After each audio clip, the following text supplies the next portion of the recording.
That was weird. I went live and then it was just offline. I don't know what that was all about. Hello, Nate. Hello, Carface. How are you doing? I hope you're... Yeah, I don't know what happened. Like, I didn't even notice it go away. It didn't give me any sort of alerts or anything. It just kind of... I looked and I saw it had the go live option and I'm like, what happened? But we're here now. Hi, world. Let me pull you all in.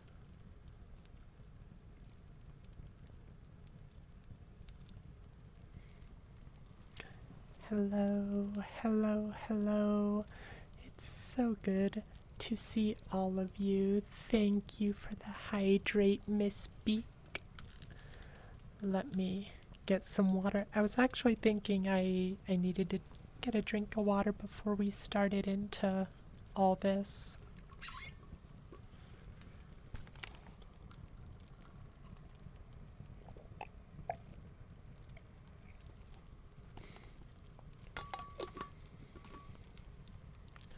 Hi, Mugger. You're getting custom engraved Pokemon cards and a photo of your a photo of your past horses on a piece of wood. That's really nice. I'm sorry you lost your horses. There we are.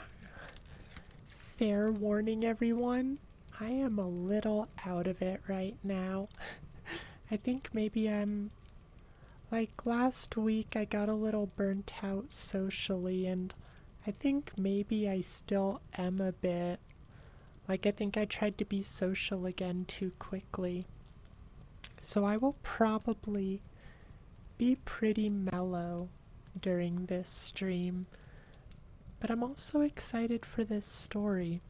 I don't know much of anything about it. It's a no sleep story this time.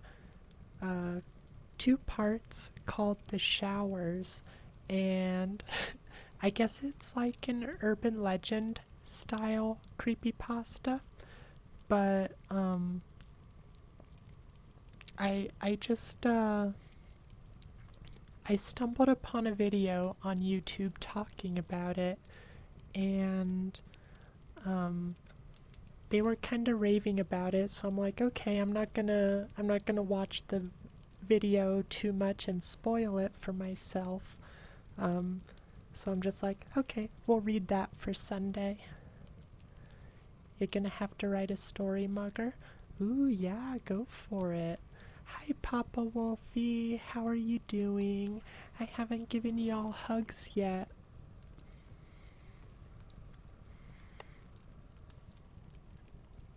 I hope you have all had a wonderful weekend. I hope you're ready to go into the new week all fresh and rested. Nate, on the topic of large animals, just took a nap and dreamed about Rachel somehow befriending a giant pigeon, like 7'3", and just having to deal with taking care of a kid and a giant bird. That sounds like a family movie. Maybe it was Derpy. Maybe Derpy was the giant pigeon. Mugger, you just want a title to go off of? 'Cause you can't think without the title. So you want us to come up with a title? What kind of story do you want to write? Like what sort of genre? Oh, you've read it before. Hi, Rainmaker. It's good to see you. The Showers is a great story. You're gonna love it. That's really good to hear. If you say it's a good one, that encourages me even more. Yeah, I'm really hoping it's gonna be a good one. Hi, Brayden. Your army wifey got off to go to bed for work. Also, she told you she's an NCO. You love her so much. Aww. You two are so cute. You're trying to do a spooky one, like not real? Well, titles are pretty hard if I don't have much to go off of. Uh, Ooh, you were thinking about calling it the Knockers. That could definitely lend some different ideas. You could definitely come up with a lot of different things that go off of that title. The first thing that comes to my mind is like mining, though, with Tommy Knockers and stuff. How are you today?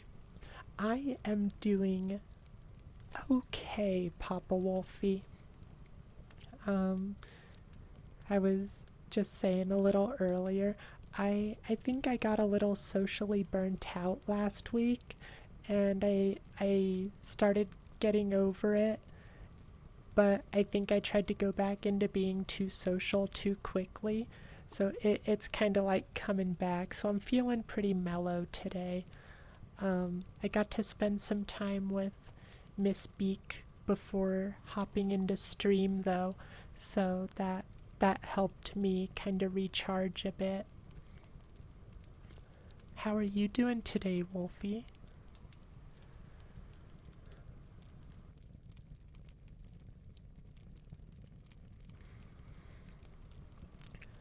Nate, just to know how much you're asking the wrong guy for that idea.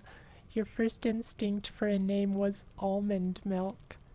You can still make a scary story, or at least a horror story. Maybe it's not scary, but you can have some ridiculous names. Like if any of you have stumbled across the creepypasta called Grape Jelly, that one's scary, but in a different way. It's very weird. We're not gonna read it here, but it's something that could make a really goofy story. Yeah, it definitely could. Mugger, you were thinking of basing it in a house at 2 a.m. and hearing knocks or something. I like it. You could go with a very classic creepypasta story. Wolfie, sorry to hear that. And there's never anything wrong with taking a break if you need it. You're doing pretty good. Happy to be here as always. Aw, thank you, Wolfie.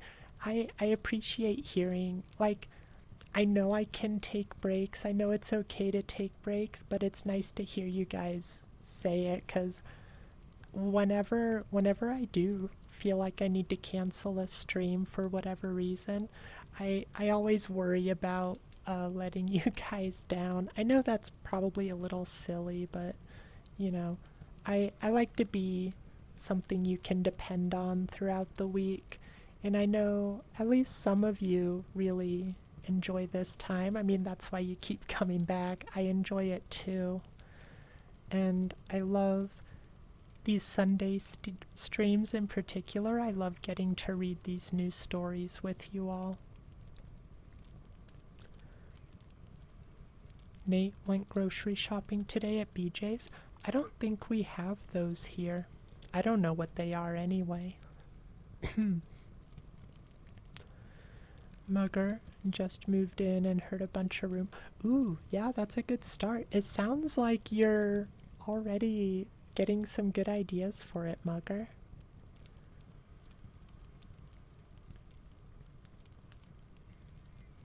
Nate, Astral doesn't... Oh my gosh, no. Let's start the story. That's honestly adorable. No, oh my gosh. I thought you were talking about a store chain. Aren't you? Okay, we're not... Okay. Oh my gosh. Alright, we're gonna start this story. BJ's Wholesale Club.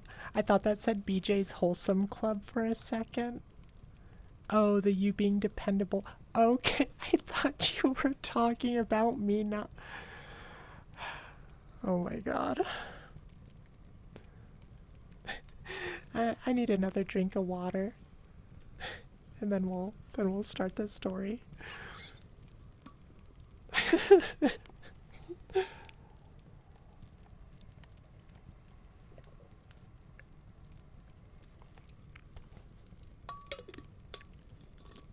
You can get the other kind behind the gas pumps. Oh my gosh. Well, we are off to a rollicking start today, chat. $20 is $20. You guys are bad.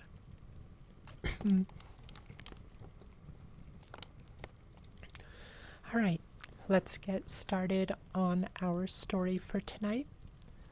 It comes from the No Sleep subreddit, and it's called The Showers by Clover10176.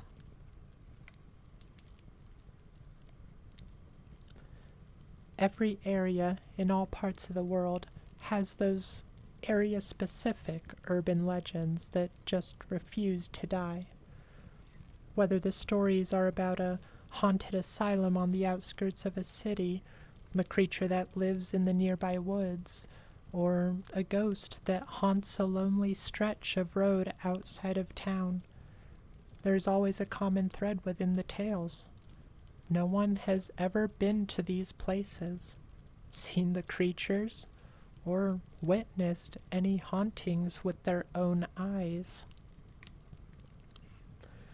There are members of every generation who will proclaim that they know someone whose brother's best friend's sister went to that haunted house with 13 floors that used real blood and snakes and spiders and is so scary that no one has ever made it all the way through. Those same people will swear by these stories without ever being able to provide a shred of evidence or a name of someone who could provide proof of the claims, simply because everyone around here knows that it's a true story. The storytellers eventually pass the tales on to their children, who modify them just enough to keep up with the changing times. And the cycle continues.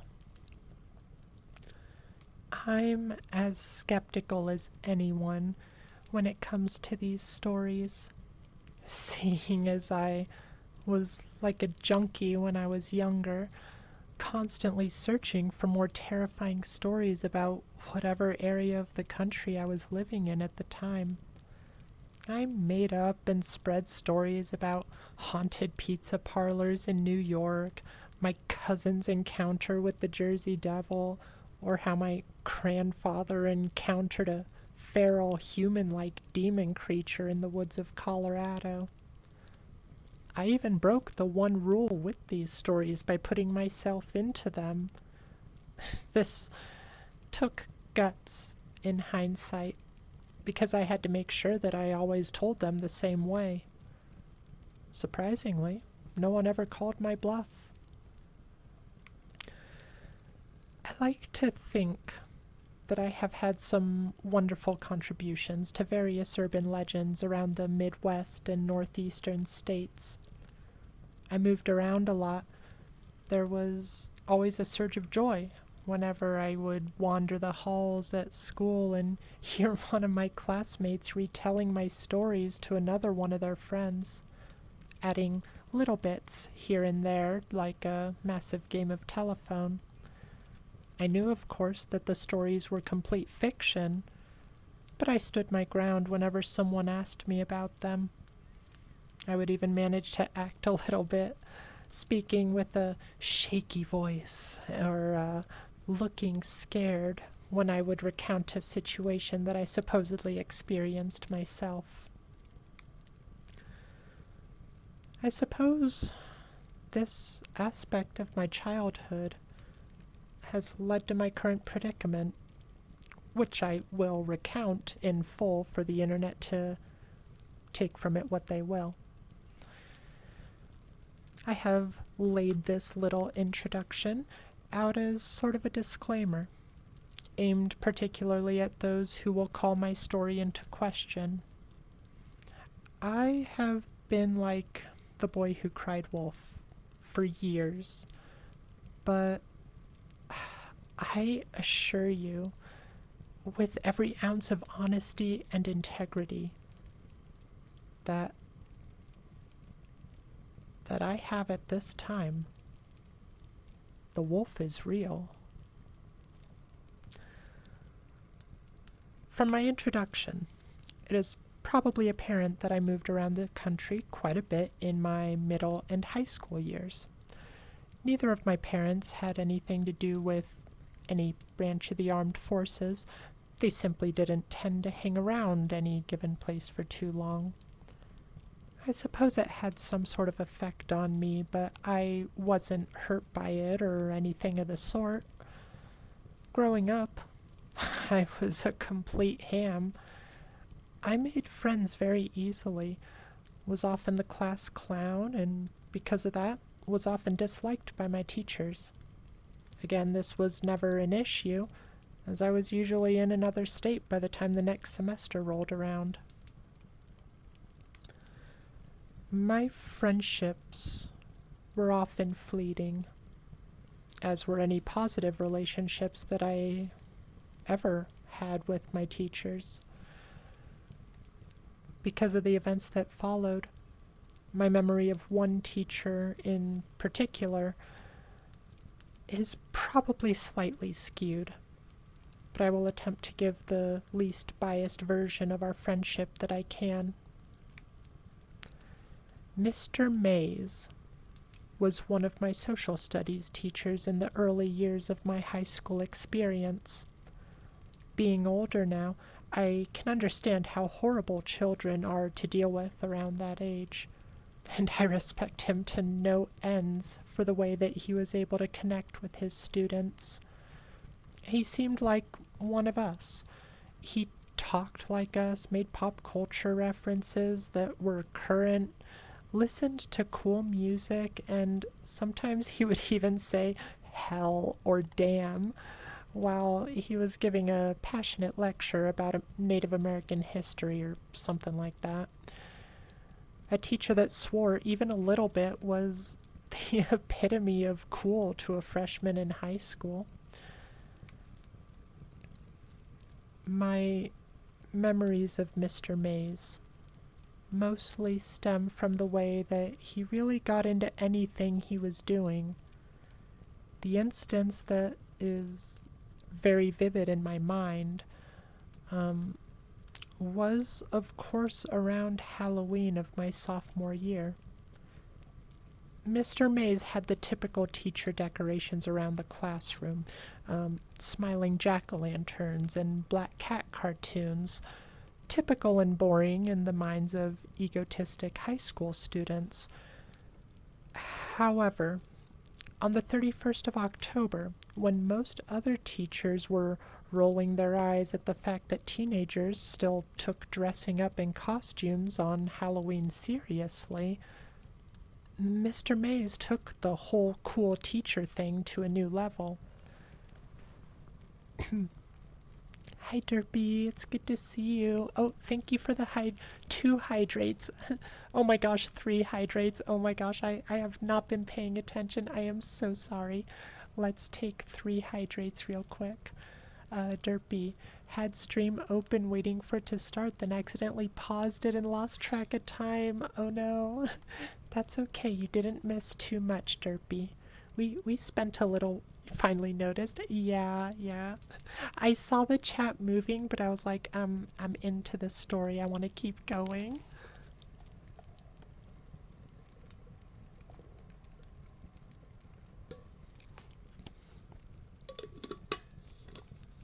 Oh. Right, we have more than 1 hydrate.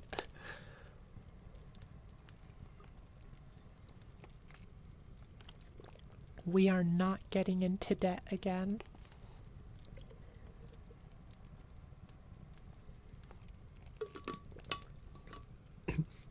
Oh, that one. I almost tried to breathe that one.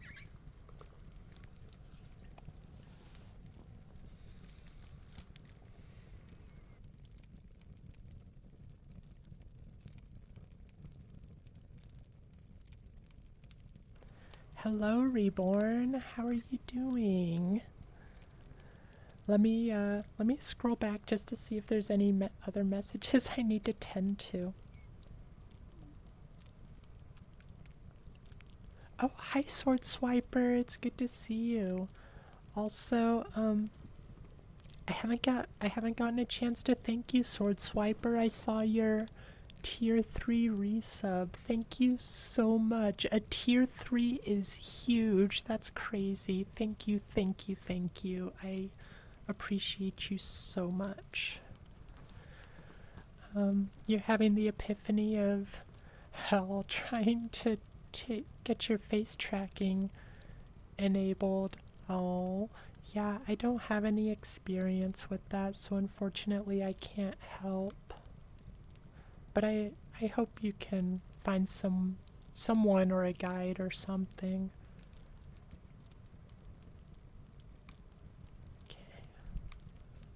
Okay. Had to make up for missing hydrate time, Derpy.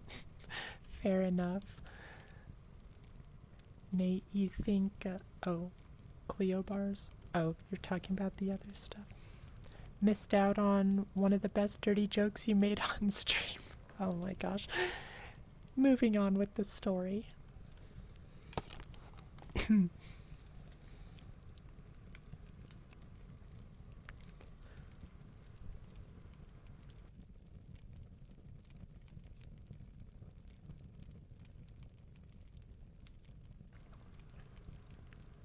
Okay. We walked into the classroom and we're surprised to find the blinds drawn, sheets over the smaller windows, candles lighting the room, and a single frowning jack-o'-lantern sitting on a stool in front of the desks. Mr. Mays sat at his desk, just watching the students come into class and take their seats. He didn't have to ask anyone to be quiet, because the moment everyone walked into the room, they were either too excited to care about petty conversations or too confused to bother with them. The students took their seats as Mr. Mays began his lecture. He spoke quietly to set the mood and took a seat on a chair, right next to the jack-o'-lantern in the center of the room. "Today is probably my favorite day of the year, class," he said in a monotonous voice. "Halloween is my favorite holiday, and I want to share with you exactly why I love it so much." One girl raised her hand with a concerned look on her face. "I'm pushing the due date of your papers to next Tuesday," said Mr. Mays, without bothering to look at the girl, who slowly put her hand down, looking around at the other students with a hint of embarrassment. The class erupted in quiet cheers, and Mr. Mays waited for the inevitable silence. He began his story immediately after the class had calmed down.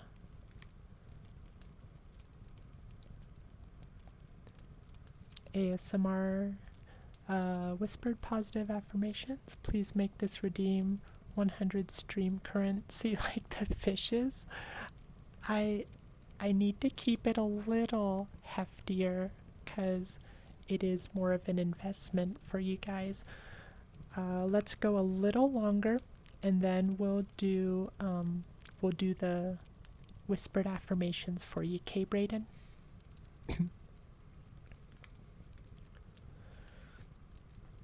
I will attempt to recreate the amazing story that Mr. Mays told the class that day. The way in which he told this story rendered the horror junkies speechless and the rest of the class terrified. The same girl that had raised her hand to ask about the paper was holding her knees to her chest by the end of it, a look of terror on her face. The important thing to know was what the story was about. The specifics slip my mind now and aren't too relevant, I'll try to recount the parts of the story that matter most, but don't hold me to it. Basically, Mr. Mays and his friends set out on a road trip around the country after graduating from college. They took a truck, loaded it with camping gear, and set out to sightsee for the entire summer. The group went from the Poconos in New Jersey down to the coasts of Florida, New Orleans to California, and up to Washington. From there, they went to the Rocky Mountains in Colorado, and then back home to New York. This concept of the freedom to travel anywhere had the entire class hooked in an instant. Mr. Mays was the coolest teacher ever in my eyes. Being adventurous college kids, the group didn't bring a map. There were no time constraints, so they just kind of drove in the general direction that they wanted to go, and eventually found a town to stay in or someplace that looked interesting. He told us that after spending a week in Colorado, he and his friends had to travel through miles and miles of corn, plains, and more corn. He assumed that they were either in Nebraska or Kansas when they decided to pool their extra cash and stay in a hotel for the night.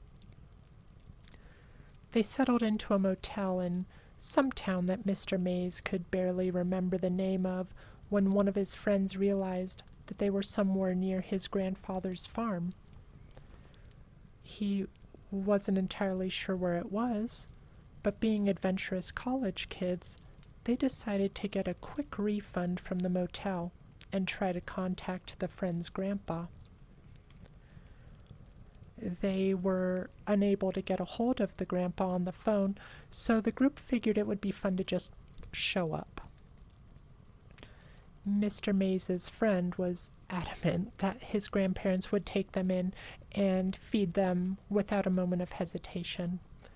So the group set out with an hour of sunlight, seeking the salvation of a comfortable house to stay in. In Kansas or Nebraska, wherever it may have been, there aren't a whole lot of natural markers that could guide lost travelers. Any directions given to someone who didn't live around the area basically amounted to go up a couple of miles to the corn, take a right, and go down a dirt road to the other corn. There should be some wheat on your right. So, as is the case in most scary stories, the group got lost. Never wanting to admit defeat, they drove into the night, making wrong turns every 5 minutes until they found themselves on a wooded road that Mr. Mays's friend was certain that his grandparents lived off of. Mr. Mays described the road as basically a dark path to hell. Oh my gosh, my leg just shot up out of nowhere. I wasn't entirely sure how true this was because he got very excited and a bit ridiculous with his explanations of the trees that almost tried to grab the car and the red eyes of countless animals looking at them from the darkness. Regardless, the typical horror tropes worked on most of the class. Everyone was terrified. So, the group of guys drove on this dark road for about 15 minutes before they came to a clearing and a small building with lights in it, and what seemed to be a silo. They figured that at the very least the people who lived here would be able to help them find where the guy's grandparents lived. The whole idea of, everyone knows everyone in these hick parts of the country fueled this hope. They pulled the car up near the building, realizing when they were out of the car that it appeared to be like the kind of place where one would store a whole bunch of chickens. Not a home. Still, the lights were on, so they figured they would give it a try. They approached the building as a group, looking in the semi-open sliding door to find a big empty room. Hanging fluorescent lights lit the room like it was daytime, and they couldn't see a soul. There were no cars, but one of Mr. Mays's friends was convinced he'd seen someone as they pulled up, so they decided to go inside and see if there was an office or something where someone might still be working. Why else would they have this huge place lit up like that? There were no doors on the inside of the building. Again, it was just a giant empty hall. So the group roamed around the property and over towards the silo. As they got closer, they noticed what appeared to be a cellar door. At this point, I remember Mr. Mays telling the entire class to learn from this idiocy. He told us that he hadn't seen many horror movies before that time and didn't think twice about approaching a creepy cellar door in the middle of a dark, scary foreign place. He said that approaching that door was one of his biggest regrets. Mr. Mays let the whole class know that he was going to tell us as much as he deemed appropriate about the experience. He felt that we were mature enough to handle it, but advised anyone that was squeamish to leave class early. Several students quietly gathered their things and walked out the door. A couple of them being stoners who saw this as an opportunity to smoke behind the school before their next class. I didn't even give the announcement a second thought. Like I said, I was and am a sucker for this kind of stuff, and Mr. Mays was telling a story better than anything I had ever conjured up. I wanted to learn from this guy, even though I didn't believe much of the story. After the class had thinned a bit, Mr. Mays continued with his story. He told the remaining few that he and his friends opened that cellar door, releasing a smell that he only described as, quote, the most putrid thing my senses have ever experienced, end quote. The group was no longer concerned with finding the owners of the property, but was now set on finding the source of that smell. They went down the steps into the cellar, which was lit by single bulbs, spaced sporadically along the ceiling of a long hallway. No one spoke. Things had gotten too strange. The walls were lined with metal sheeting, similar to the roofing on farms. The hallway itself was crooked, and the ceilings constantly lowered in rows, like a tunnel that was hastily dug and then never touched up. There were sections where the boys had to almost crouch in order to pass.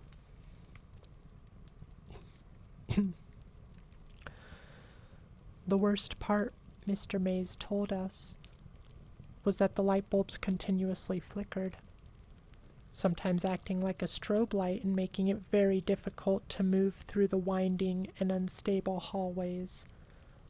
In hindsight, he was certain that his mind was playing tricks on him, but he remembered seeing flashes of things that couldn't be there. He said that when you are that focused on something, or if you are that nervous, your mind can do that to you. It can simply revolt, showing you things or people that aren't there. And he continued to describe the hallway, and I was on the edge of my seat. The halls were windy and seemed to go on forever. Mr. Mays guessed that they were somewhere under the creepy forest they had driven through when they found a door, but he couldn't be sure. He said that they came upon a door after walking for what felt like a mile. It was simple and wooden, but it looked like it belonged outside of a suburban home. It had a nice design, seemed to be freshly painted red, and had a very nice knob and knocker on it. It was a door that belongs at the entrance to a nice house, not one that would be sitting in a dirt tunnel in the middle of nowhere. His friend walked towards the door, moving carefully because of the flashing light bulb, and increasingly uncertain about the stability of the surrounding walls. He turned to the group, the rest of which were nervous at the very least, and attempted to lighten the mood with a laugh before he said, "I should probably knock first." Mr. Mays's friend grabbed the steel knocker and hit it against the door several times, mockingly but quietly uttering, "Is anyone home?" The group waited about 30 seconds before the tension broke. The guy next to the door shrugged his shoulders and went to walk back to his friends. But as he did, the light bulb between them surged and exploded. The boys shielded their eyes and looked back to their lone friend by the door.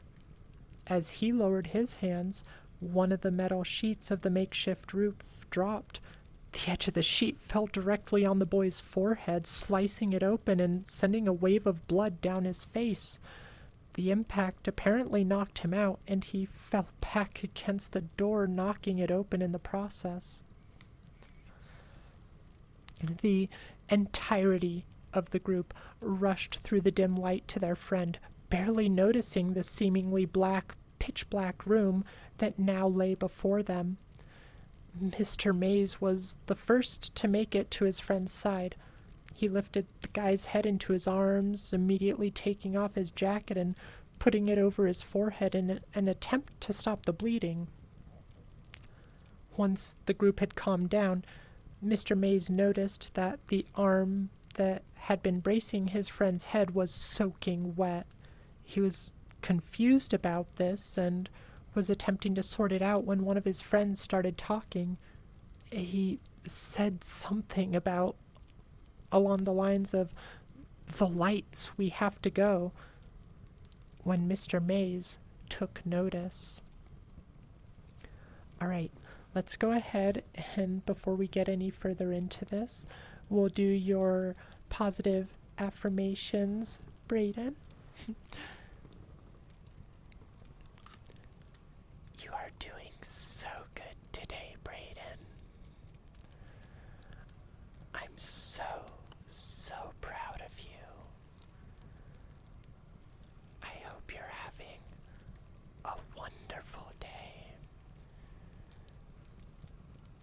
You are surrounded by loved ones, and you have the strength to do anything you want to. I'm so proud of you. I hope that you enjoy this day as much as I enjoy having you here.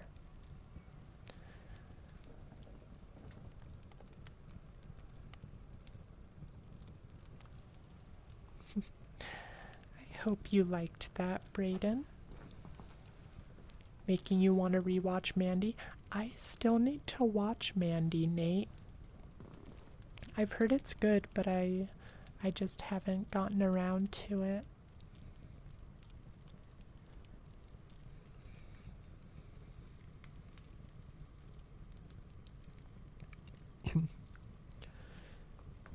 You know when you turn off a light, he told the class. and everything is almost pitch black, except the light of the bulb dying out or cooling down. It was like that. But there were so many of them. At least 20 light bulbs had lit the room seconds ago, and now only looked like little stars in the darkness. That was definitely terrifying, but that wasn't the scariest thing. There was still a very dim... I don't know why that part was in the teacher's quotes. All of this is pretty much paraphrased, but that random paragraph was quoted. Ooh, Tucker and Dale is a good one. Haven't watched it for a while.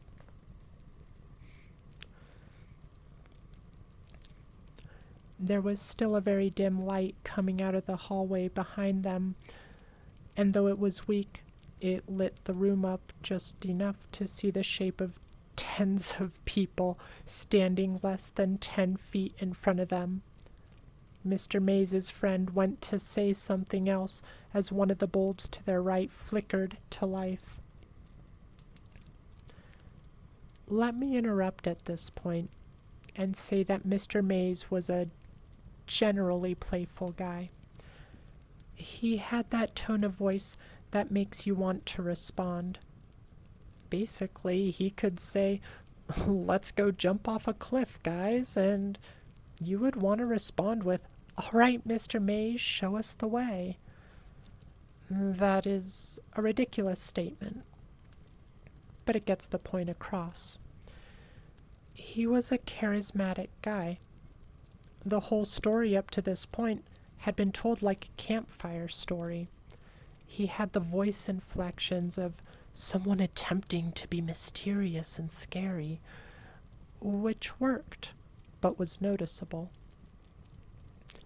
At this point in his tale, I recall that changing completely. He was no longer attempting to spook anyone. I could tell that this section was difficult for him. Either he was a very good actor, or it was a really terrifying memory for him to relive. He told us that the light bulb came to life and illuminated the group of people in front of him. In the dim light, he could see children, at least 20 of them, in just the visible light. They were all dressed in nightgowns that looked to be tattered and torn, stained dark with something.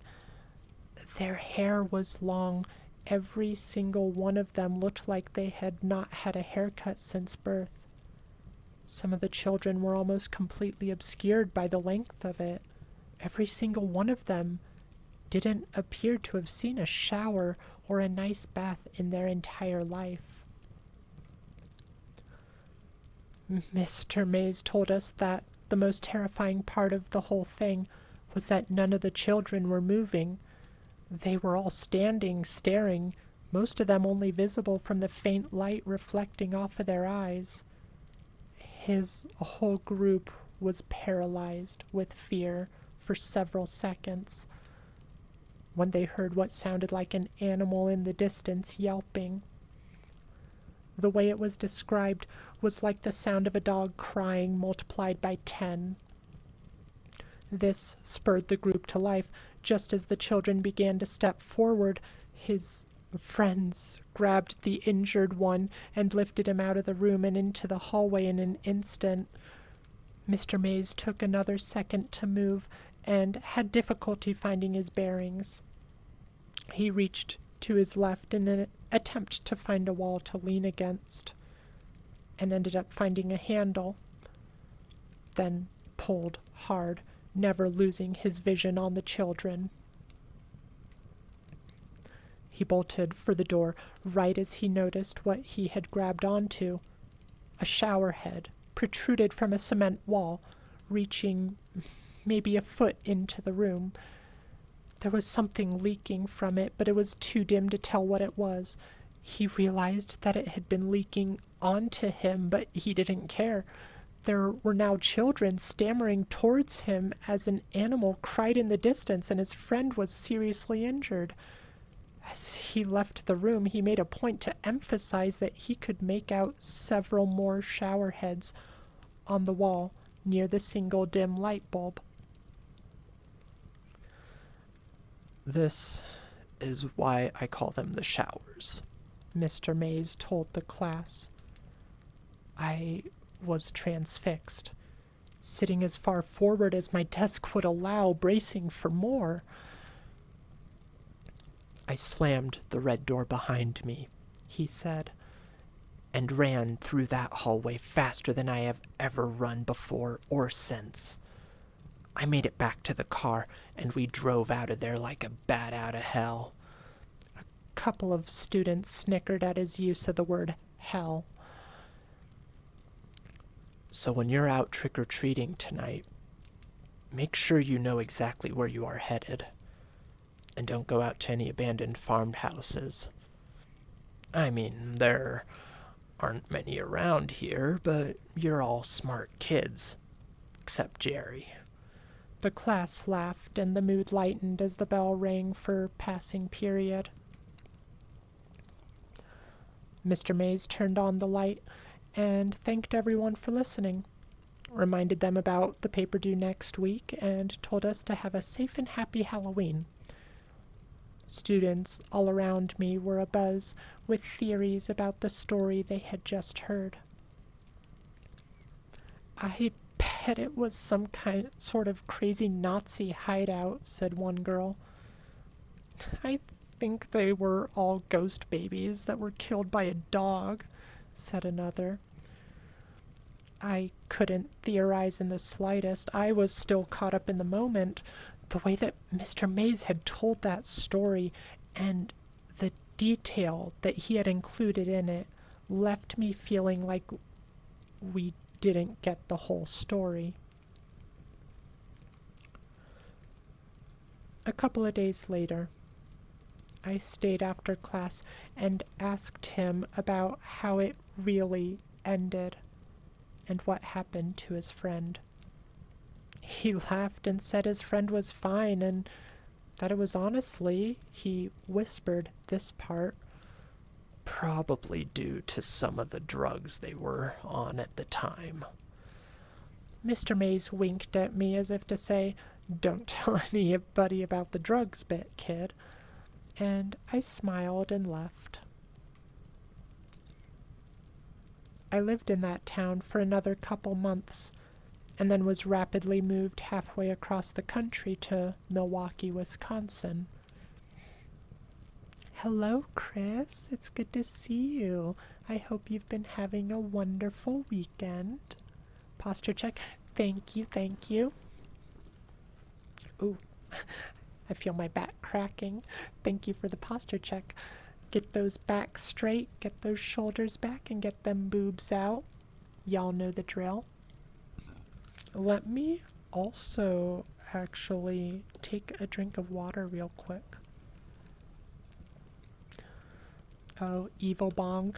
Yeah, I know about the Evil Bong movies. I haven't watched them, but that's a full moon movie. I love Puppet Master and Killjoy. Those are both full moon pictures as well.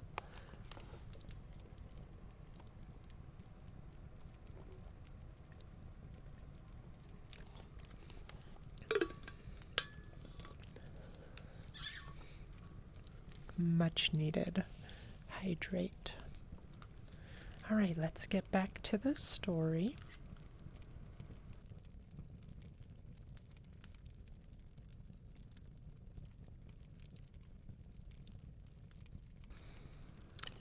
Okay, where were we? I twisted the story around and told it around campfires as I got older, and it was always a hit, but I always changed the ending, letting the friend die of blood loss or from being dragged away by the children. It wasn't until college that I got a chance to talk to Mr. Mays again. I went to college in northern New York, not for any reasons associated with the story. College was a fun time for me. I continued being the same ham that I always had been, and it wasn't until sometime around my junior year that I ran into Mr. Mays at a bar that I frequented. Initially, I couldn't be sure that the person I saw laying with his head buried in his arm at the bar was Mr. Mays. The only trait that grabbed my attention was a sweater that he used to wear on his birthday during class. The shirt simply said, "I'm the birthday boy."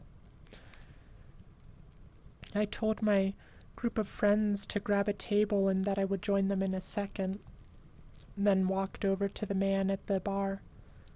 "Mr. Mays?" I said, and the man looked up. The man took a second to look at my face before he smiled, put a hand on my shoulder, and said, "Hey there, son, how have you been?" I could smell some strong whiskey on his breath, and his cheeks were flushed. The look in his eyes told me that he was 3 sheets to the wind and probably had no idea who I was. "Mr. Mays, it's Jack. I was a student of yours for a couple of semesters about 6 or so years ago." His face changed a bit, and a genuine look of recognition set in. He took a calmer tone, smiled, and said, "How have you been, Jack?"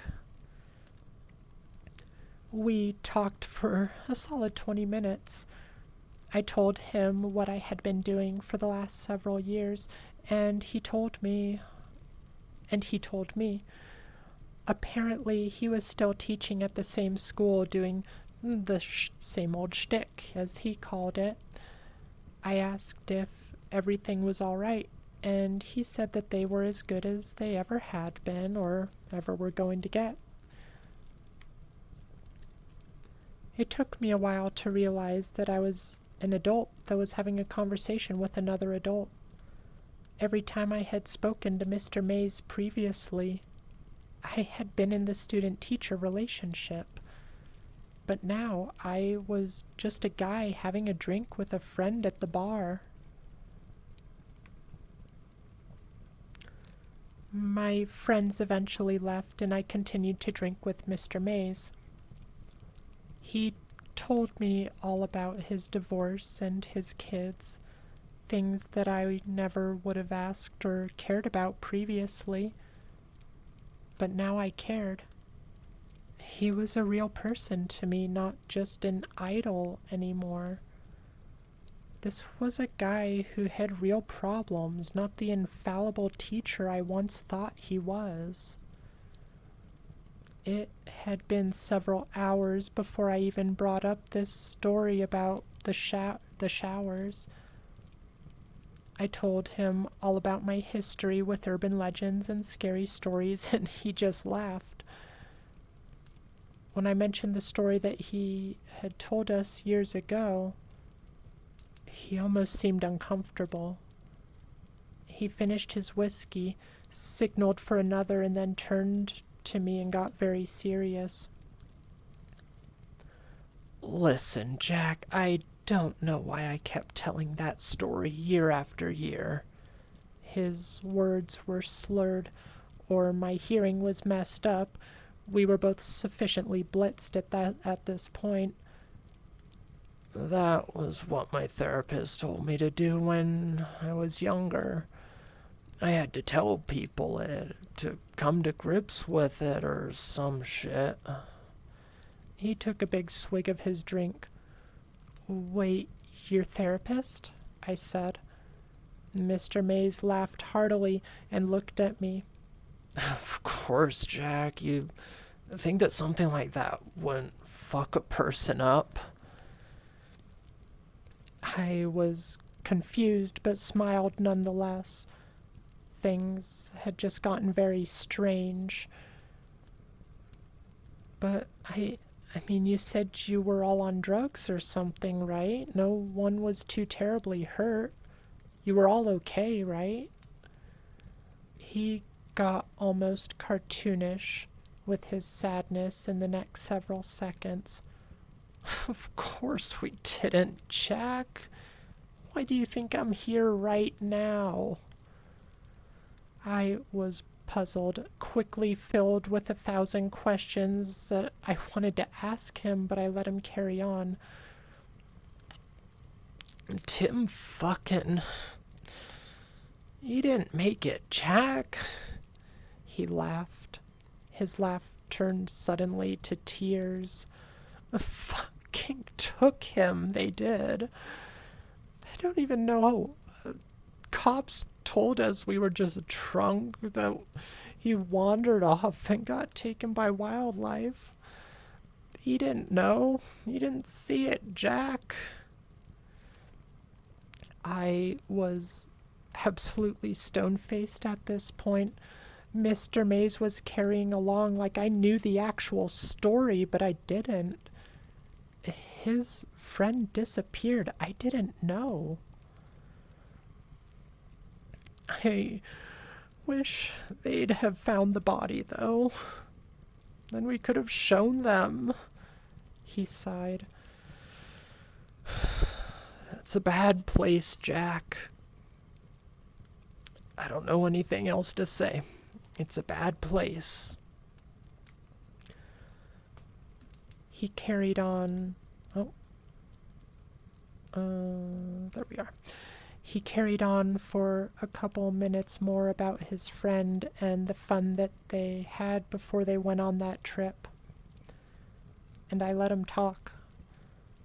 It was only a few minutes later that his phone rang.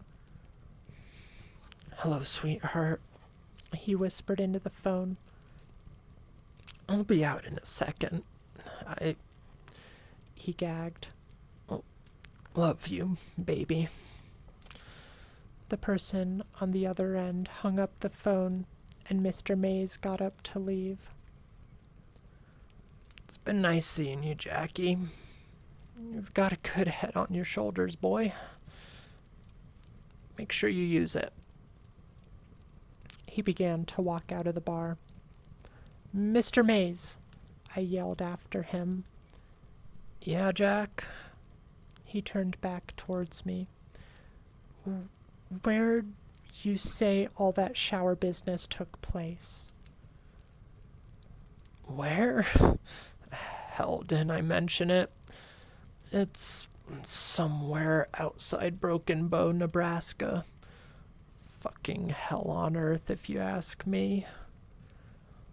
Mr. Mays walked out of the bar after waving to me, running into the wall before eventually finding the door. That was the last time I would see him. I'd never be able to tell him the impact he had on my life, or rather the impact that his story had on me. He'd never know about the trip we took after graduation, almost mimicking the one he and his friends had made. He would never know that the things he saw at that place were real. Why? Well, he died about a month later. His liver failed on him. It's all right, though, because his family was with him in the hospital room. He got to die around people that cared about him, and that is all I can ask for a man like that. I experienced that place, too, several years later. That is where my story turns. The following is the story of how I came to find the showers, and why I will never, ever go anywhere near Nebraska again. I'll finish this story when I'm sober. The memory is clear enough. And that's the end of part 1 of the showers. Perfect timing. We are halfway through. Mr. Mays, bravo for the performance, honestly. it was kind of fun to do Mr. Maze. um, but I think I need to take a quick bathroom break. So we are going to set you up with some ads, and I will be right back. We'll take 3 minutes if you guys want to dip for that. No worries. I will not be offended by you dipping out on the ads. I I only do them because if I'm not going to be here anyway, might as well. So let me switch over to that, and when I get back, I will we will continue with part 2. Hi, Sniper. I didn't realize you were here. Good to see you. I'll give you a hug when we get back. Oh, let me mute.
Alright.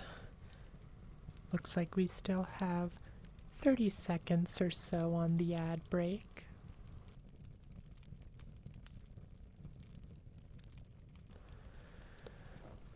You guys just been fishing while I've been gone? Let's pull you back in. Hello, hello.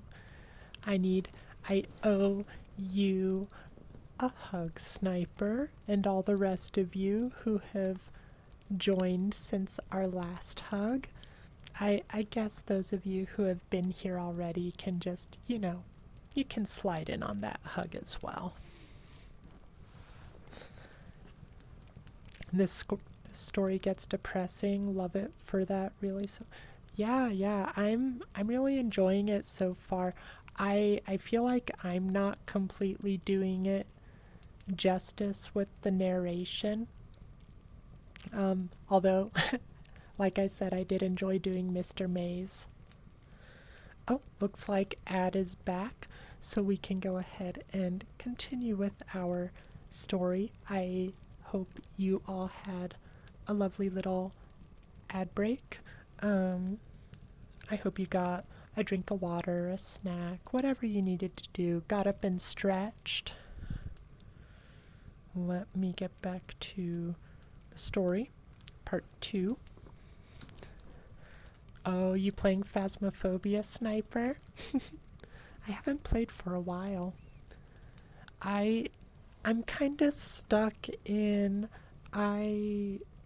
like, the more updates Phasmo has had, the less I'm into it. Like, I like the sort of updates they've done, but like, I don't know, the implementation, I feel like they try to add too many things before they get things, the pre-existing things, polished.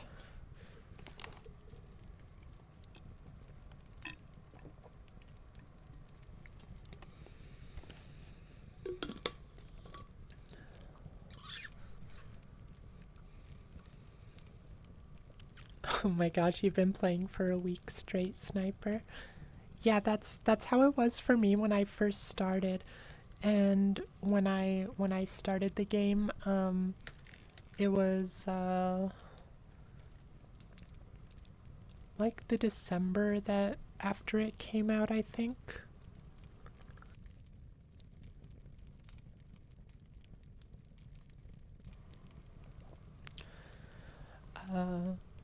Rainmaker, haven't heard this story in a while. Forgot how much you enjoy the build-up. I'm glad you're enjoying it again. Yeah, I really like the build-up. I like that it feels like someone actually telling the story, you know? It definitely does have that urban legend vibe to it. If you play with the right people, Sniper, it's fun regardless. Absolutely, you definitely need the right people. And one of the things that can kind of take away from it for me is it's very easy for people to get into the mindset of, okay, let's go in, let's get this done, very objective based, you know. But I like to take my time. I like to get scared. I like to wander around, you know. So I don't really play as well with the objective based people. Like, I'll still have fun with them, but uh, like I'm just leaving the truck by the time they're getting like their third piece of evidence or something.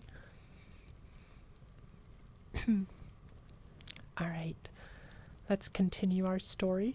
If you popped in the middle of this, we are reading The Showers on the No Sleep subreddit by Clover10176. And we just finished part 1, where we learned about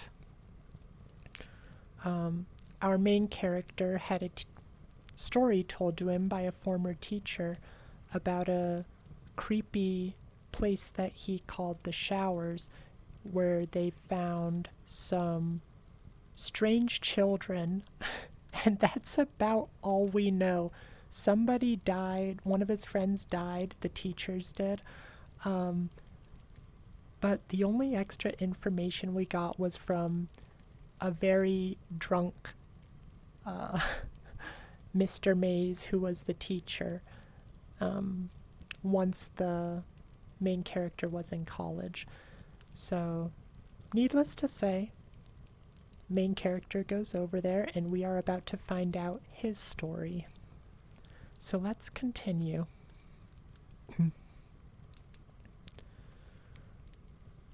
Alright, so it starts off with a link to part 1, and then it says, I'm sorry if I ramble. I'm not sure if that's in relation to part 1 or if that's supposed to be part of part 2, but I figured I'd mention it.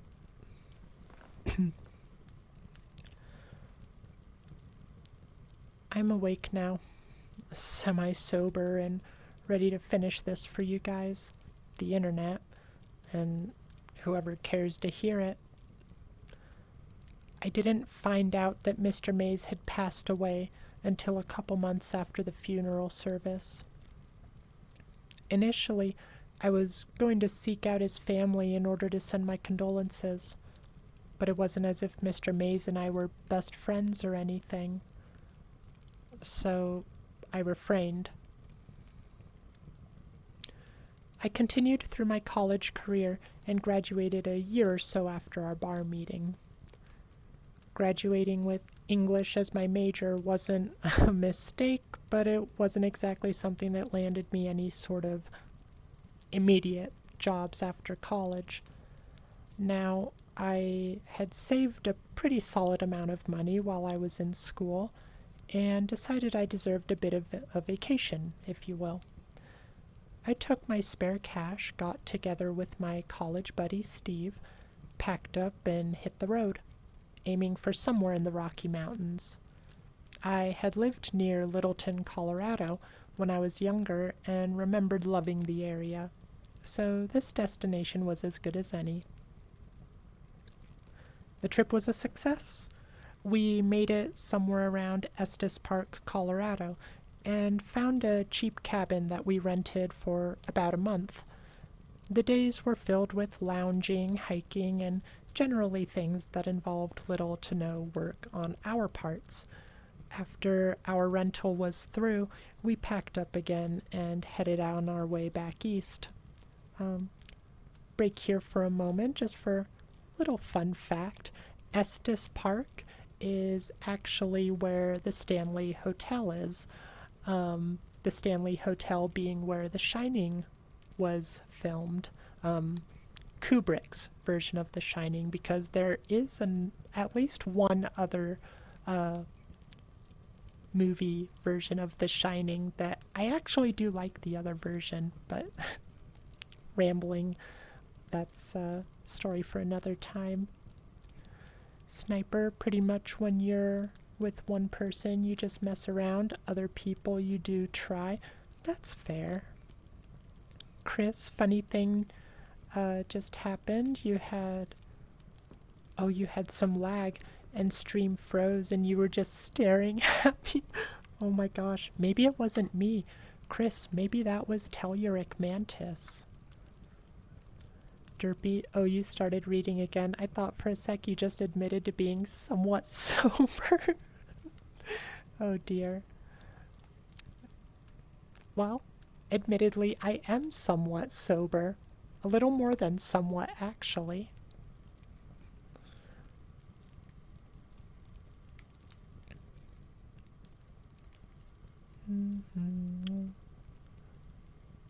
Oh, there it is.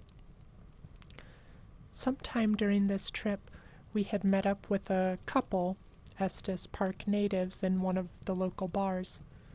We never typically hung out with them or anything like that. We just had conversations now and then over drinks and food. One night, these guys were paying their tab and packing up to leave awfully early. They were usually there until the wee hours of the morning. When we questioned them about it, they told us that they were headed to a little get-together with some friends of theirs, and they invited us.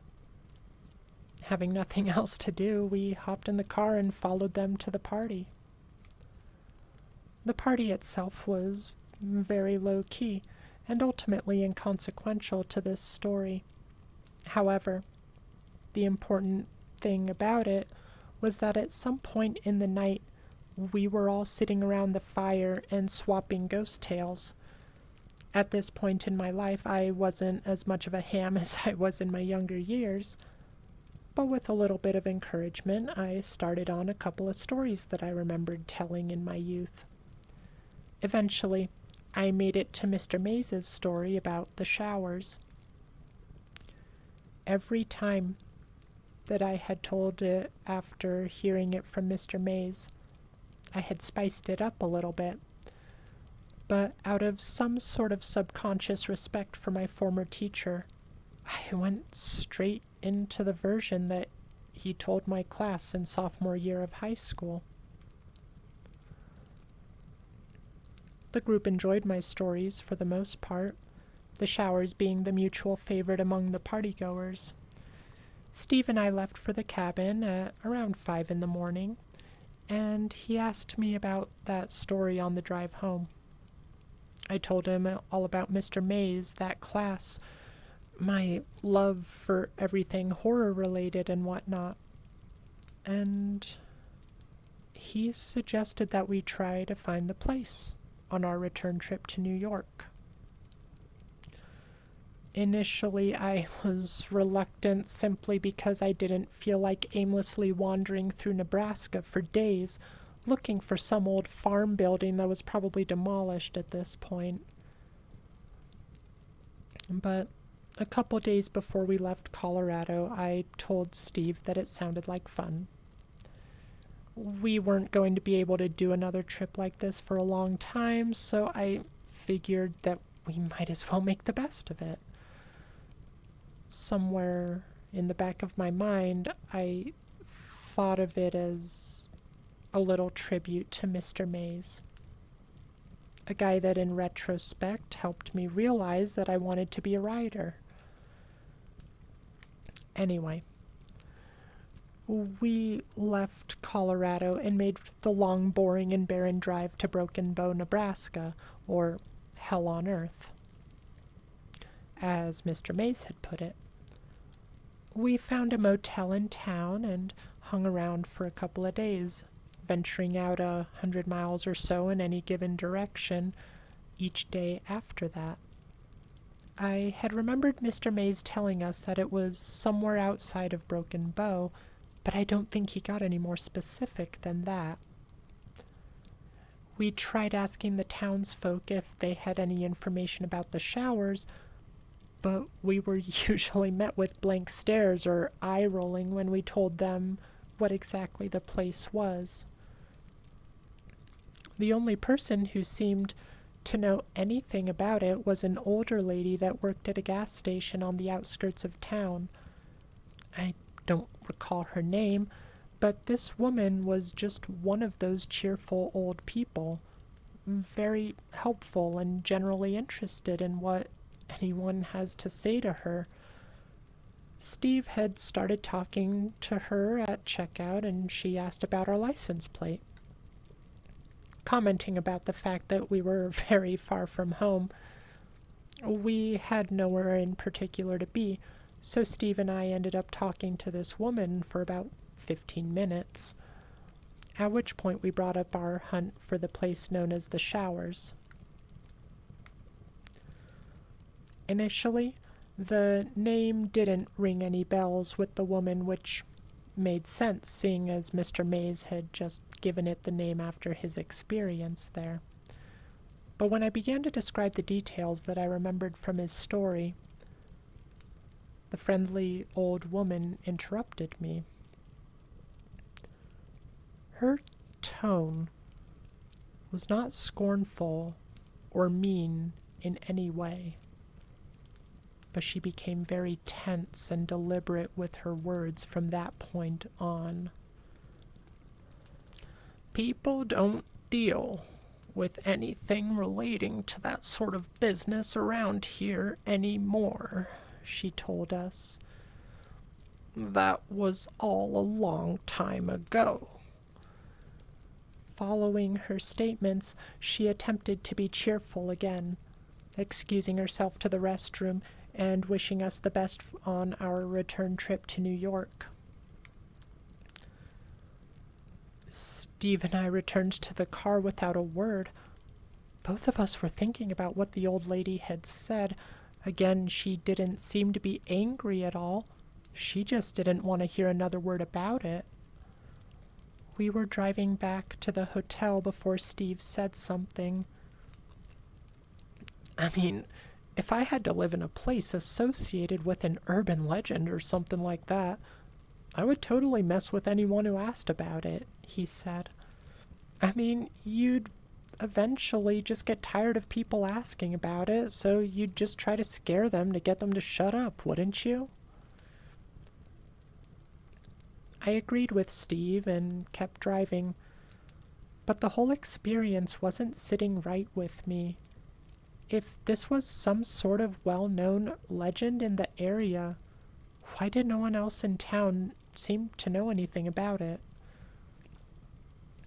But I managed to shrug it off. Mind you, neither of us was scared of finding the showers. This little excursion on our road trip was more like a scavenger hunt, to cap off to an overall relaxing vacation.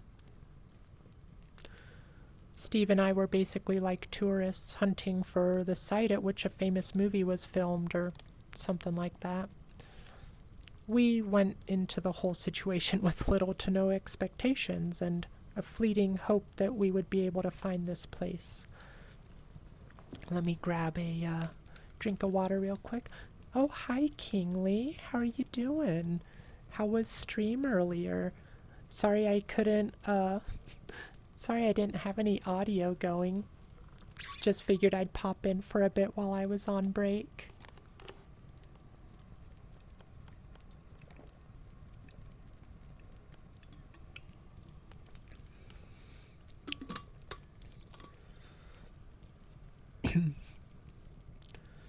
Y'all ever hear about the pigeon auctioned off for $1 million?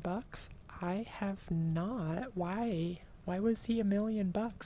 Oh, bye, Chris. I'm sorry I missed it. If you're still here, bye.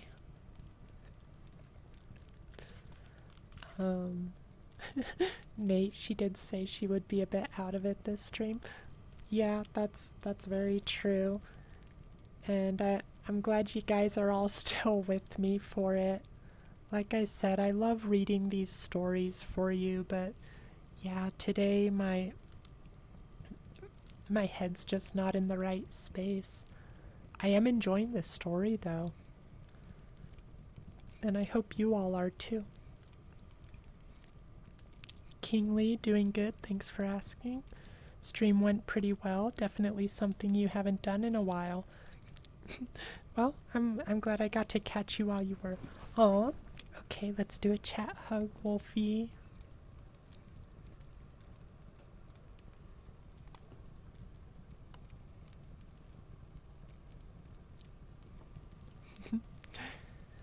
I love giving you guys hugs. Hopefully a hug helps. Aw, you're so sweet, Wolfie. Thank you. Yeah, for those of you who weren't here earlier, I was just kind of talking about how I got a little burnt out socially, and I kind of tried to start being social again because I started getting over it, and I kind of tried to get too social too quickly, and it kind of popped back. So I'm just a little out of it today. But yeah, Kingly, I'm doing pretty all right overall though. Thank you. Now, I'm having trouble with the voices today too.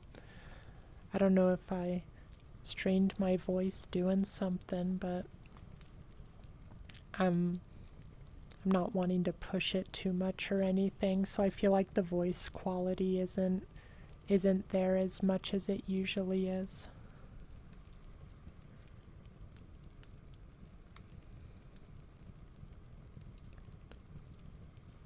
Oh my gosh, sorry, I lost my place. There we go.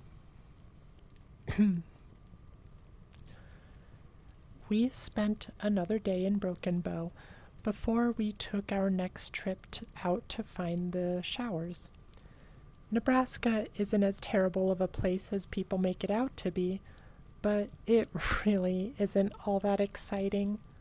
We found a bar and spent some time there, and that was just about the extent of our activity on our day off. When we did get back on the road, we decided that we would attempt to stay off main roads for as much of the day as we could. I knew that there was no way that this place was going to be off the highway, and I remembered some detail about a dirt road in Mr. May's story. So we went looking for those. This was a fairly futile effort. Most of Nebraska is dirt roads. It was 7 in the evening when we came upon a small but thick forest. Aw, aw, Sniper, thank you for the gifted sub. You're too sweet, Sniper. Thank you. Oh my gosh, Sniper! 2? Oh, you're... Thank you, Sniper. I really appreciate you guys. All of you. I don't know if... yeah, our mod should probably have a, a sub, huh?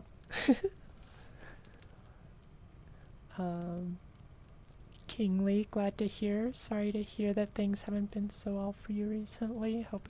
Oh yeah, you know, it kind of just goes in waves. Like, I was always a bit of an introvert growing up.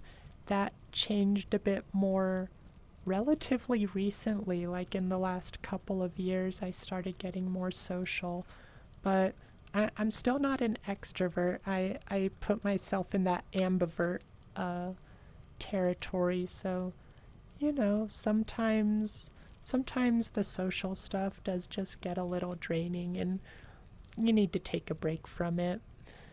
And I hope all of you will do that as well if you ever get burnt out on things. Don't push yourself when you're burnt out, because if you keep pushing yourself when you burn out, it's going to end up worse. Burnout can become a lot more of a permanent thing. But for those of you who haven't heard yet, I did, with our last Twitch payout that we got, we had the biggest that I've ever had, and so I've been getting a lot of commissions set up so we can have some nice new images and stuff for the stream. So I currently have five new Twitch alerts commissioned that are being worked on, and the sketches I have seen for 3 of them so far. Oh my gosh, they're so cute. I can't wait for them to be finished so I can show you guys. I'm really excited. But it's only thanks to you guys giving me such amazing support that I'm able to do that stuff. So when I say thank you for all of whatever you do, whether it's a follow or bits or subs, like I genuinely mean it. Like, thank you from the bottom of my heart. I love being able to do all this stuff with you guys. Oh my gosh, Sniper, you may be in financial trouble, but if you need money, save your money. Because even though I like I was just saying how much I appreciate it, but I would much rather you guys be in a good place financially. Don't push yourself just to support this. It's okay, it's fine. Okay, as long as you're sure. But seriously, don't spend any money you guys can't safely spend. All right, let's finish this story. We still have a good chunk to go through, but let's continue. It was 7 in the evening when we came upon a small but thick forest. I use the term lightly, but for Nebraska, this place was like an oasis. The trees were full and thick, shrouding most of its insides in darkness. The sun was setting, and even though we had run into a few of these random crops of trees, we agreed that this one showed more promise than any of the others. There wasn't really a road, but there looked to be a path where the dirt road might have been at some point, so we drove along that. If the car was able to handle the Rocky Mountains, a dirt path in Nebraska would give us no trouble. We moved slowly and carefully along the trail, making sure to clear any fallen trees in the road or rocks that would render the car useless. When the sun finished setting, it was pretty dark in this place during the day, but when night came, it was something else entirely. I had an inkling at this point that we had found the right place, but I didn't want to jinx it, so we continued onward. I didn't realize it at the time, but the little bits of light that managed to penetrate the canopy in this miniature forest actually did make it look as if the tree branches were trying to grab the car, just like Mr. Mays had mentioned in the story. I'm still convinced he made that part up, but made up the part about the animal eyes, though. The most aggressive creature we saw in the woods was a dead rabbit on the side of the road. It didn't have any obvious signs of death. It just looked like it had simply laid down and never bothered to get up. We drove around in the darkness for quite a while before we found a clearing. We had to move several smaller clusters of branches out of the way before, but right in front of our exit was a giant dead monster of a tree. There was no way we were moving this one, so we got out and turned on the bright headlights in the hopes that it would illuminate the area in front of us. There was a feeling of excitement mixed strangely with fear when I saw what lay 50 feet beyond the clearing. There, lit partially by the headlights from the car and the little bit of light from the crescent moon, was what appeared to be an old barn house. This wasn't a typical farmhouse. It was larger than the barns that I had seen in films and didn't have any sort of crest. It basically looked like a small warehouse. I wasn't entirely sure at this point if this was the place we were looking for, but this was definitely the closest we had come. I moved through the brush until I was roughly 20 feet from the entrance, at which point all the growth seemed to stop. I don't know if the owners had done something to the soil, but the whole structure had a border around it that was clear of any sort of plant life.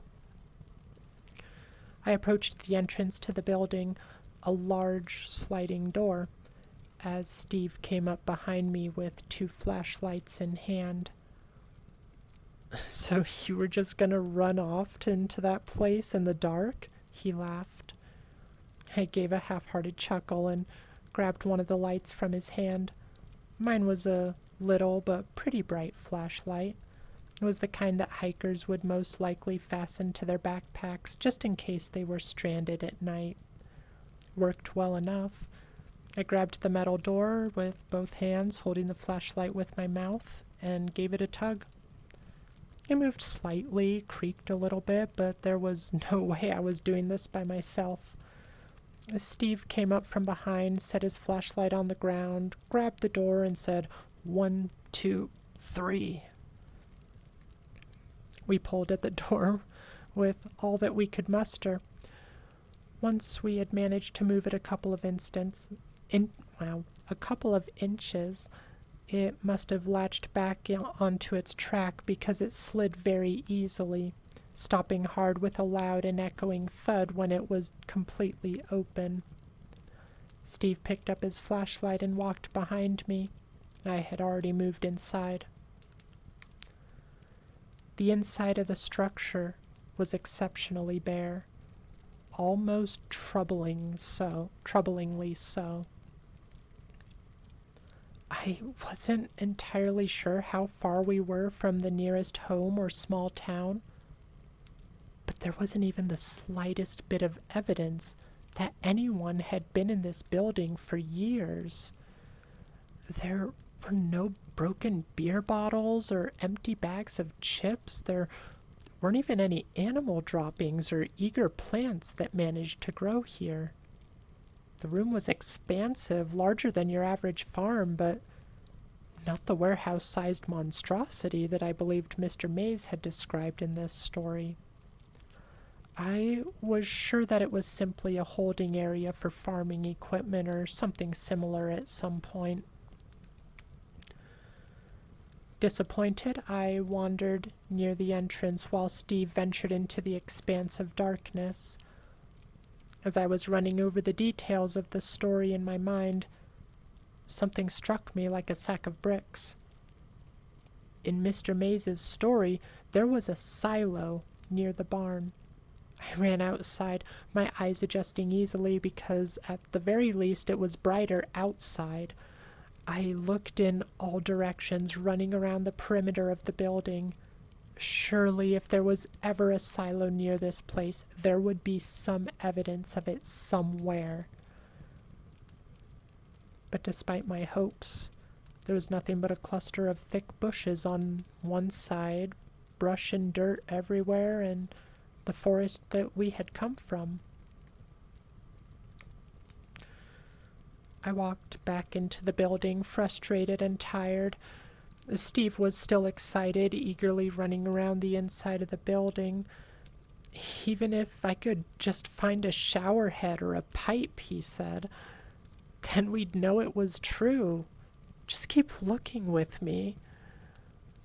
I didn't want to ruin his excitement. I had told Steve the story several times, but obviously he didn't realize that this just wasn't the place. The building was weird, yes. It was out of place and oddly pristine, but it wasn't the location of the showers. I let him explore for a little bit before I called him over. This was probably as close as we are going to get, man, I said. But this isn't it. Remember the silo? His face went from excitement to disappointment in an instant. Much like a young child who didn't get the presents he wanted on his birthday. I patted him on the shoulder. This is still pretty cool, though. I mean, we could still tell people that we found it. I was reverting back to my old habits quickly. Steve laughed. Yeah, man, I guess we could. It is definitely creepy enough. We should get some pictures as, proof, I agreed with him. I'm gonna go grab my camera real quick, he said as he bolted out of the entrance of the building. I was left alone. It was very quiet when I was alone in there. I could hear the faint sound of Steve running through the brush and to the car, but once he was far enough away, everything was quiet. I remember not even hearing the wind or the chirping of crickets as I walked deeper into the dark, flashlight in hand. I was convinced that there had to be something. As I approached the far corner of the room, the sound of my feet scratching against the dirt was interrupted by a soft, hollow thud. I stopped, trying to figure out what it was. I put my foot down hard against the ground and heard it again. I stomped one more time, realizing that the floor I was standing on was covering something hollow. I walked to the wall of the room, looking carefully at the floor to try and spot any holes or gaps. As far as I had known, it was solid ground that this thing sat atop, so I was convinced that I had found a hatch or a basement or something. I heard Steve coming back through the brush as I shouted, "Steve, come over here, it's hot." As I went to say the word hollow, I hopped a little bit, hoping to recreate the sound so that he would be able to hear it upon entering the door. The second my feet made contact with the floor, I felt it give out beneath me. The memory of the fall is fuzzy, but I do recall hearing wood splinter.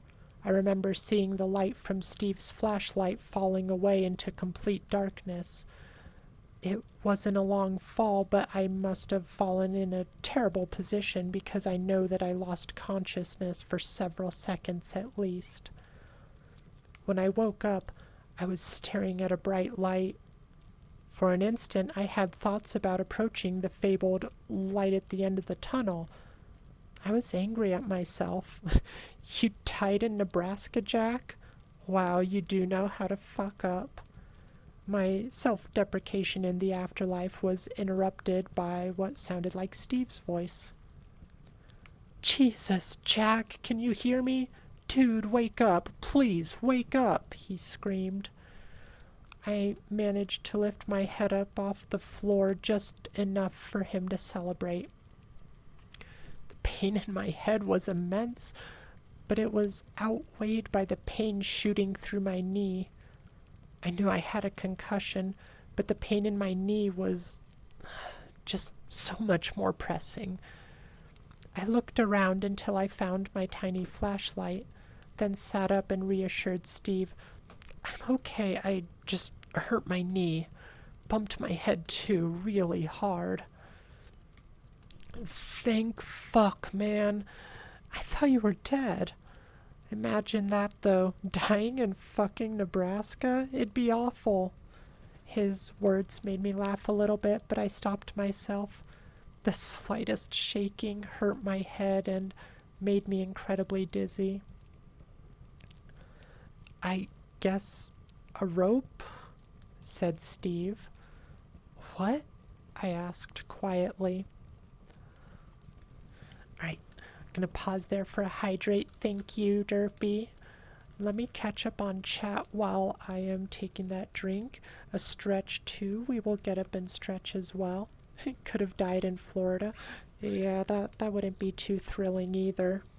Okay, it might be thrilling, but not in any good way.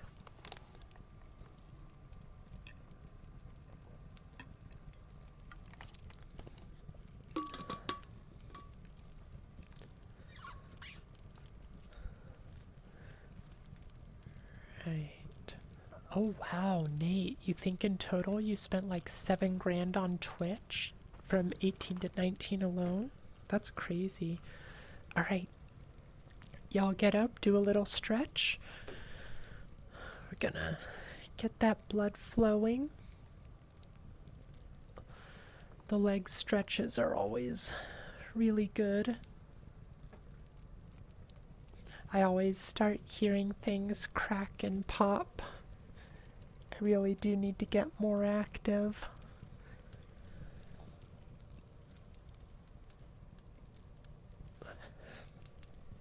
Alright, we will call that good. Let's go continue our story. Had to make sure I wasn't gonna sit down on nothing. Oh no, Nate, don't break your back. Oh, hi J-Pro. At least there's no stink bugs in Nebraska. They're your mortal enemy. Oh no. How are you doing, J-Pro? And hugs for anyone else who hasn't got one yet. Sniper, gonna do a workout now? 'Cause why not? Yeah, go for it. No time like the present, as they say. You're doing awesome, J-Pro. I'm glad to hear it. You're just in time for maybe the last quarter of our story today. Although it's a longer one, so there's still a good chunk for you to listen to. Or have you just been lurking?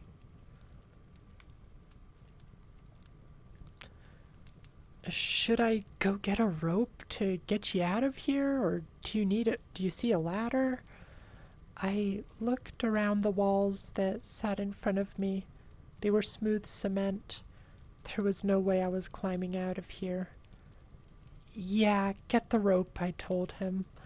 It's buried under all of our stuff. I think it might be in my red climbing bag. but I'm not sure. Steve nodded, telling me to hang in there and that he would be back in a little bit, and then he ran off. The silence that followed was uncomfortable.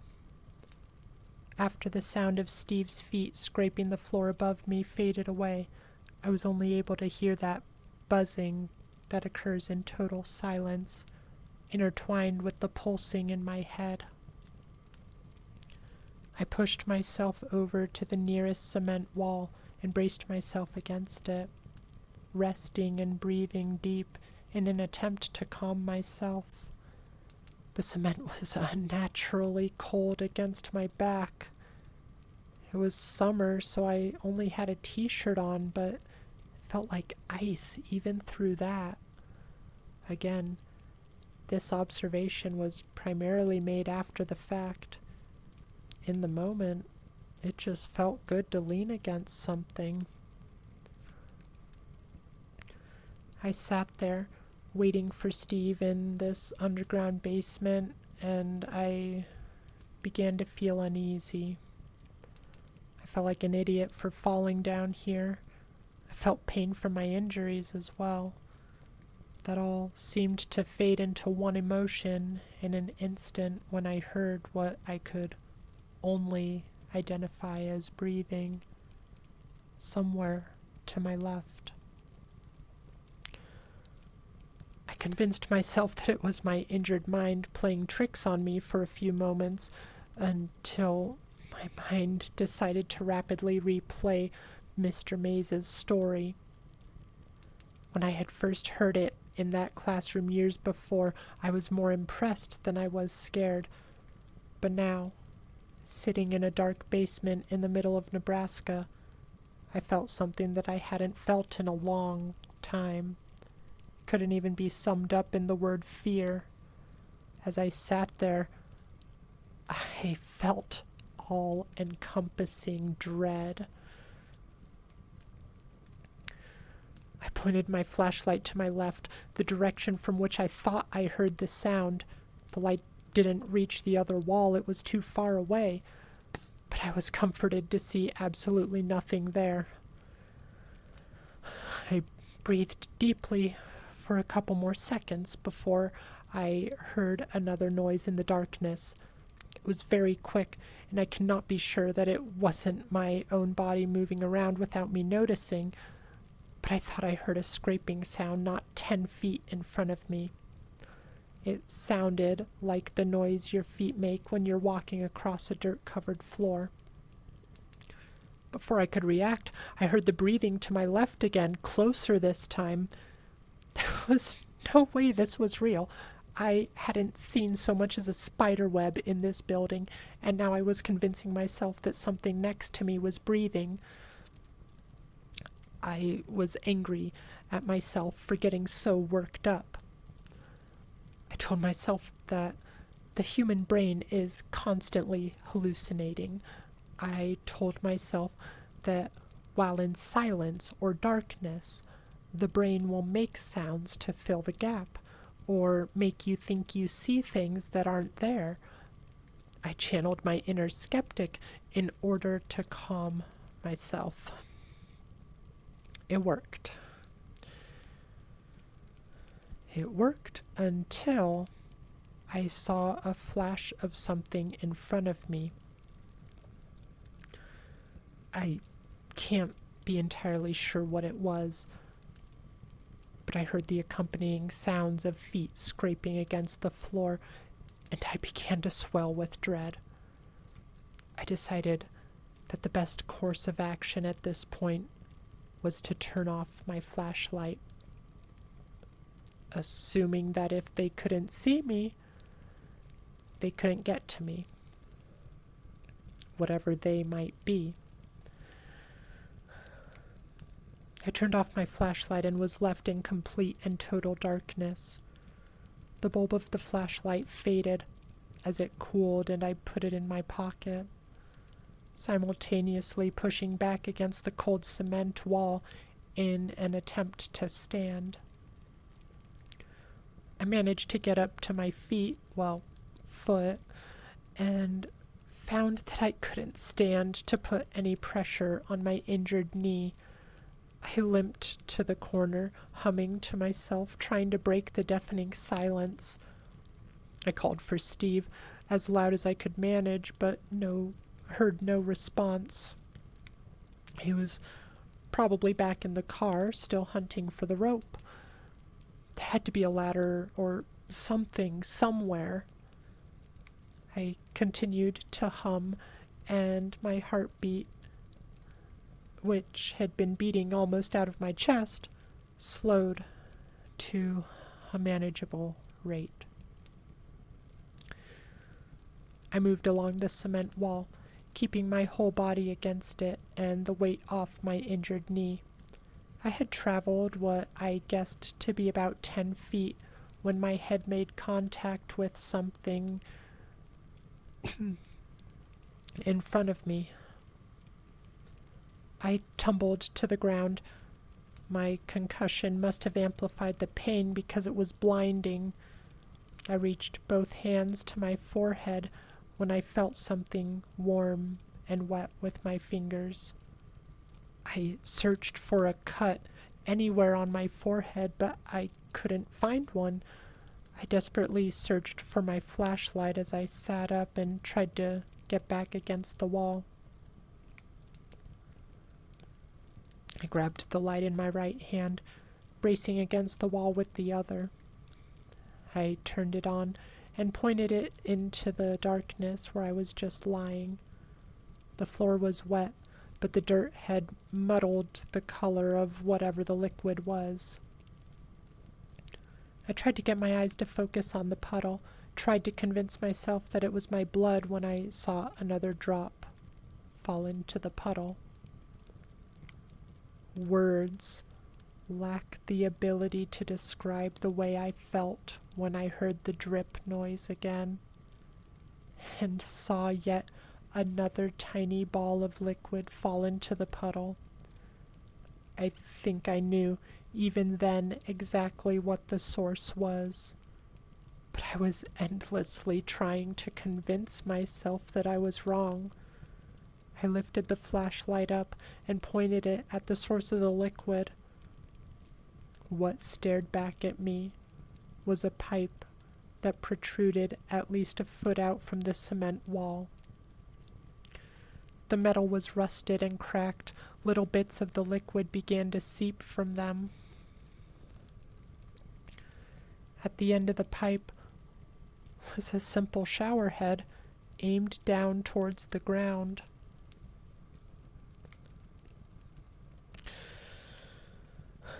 You know that feeling when your stomach drops.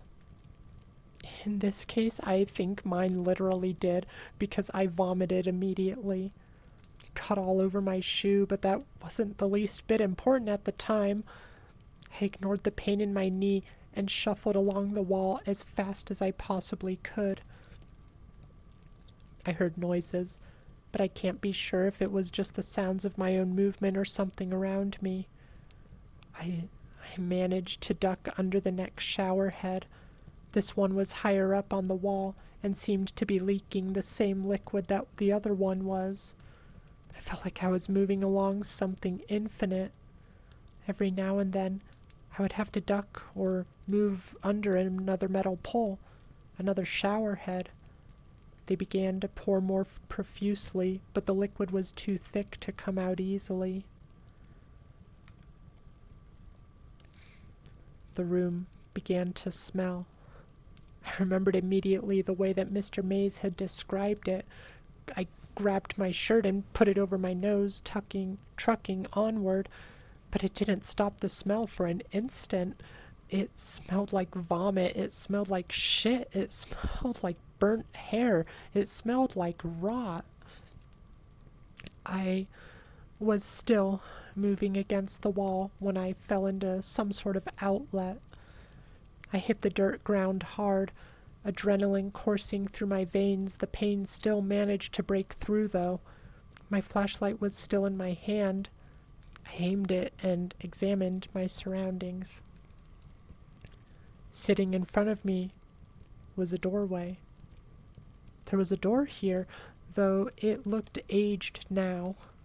It had a nice little design on it, a doorknob and a knocker that looked like a snarling demon.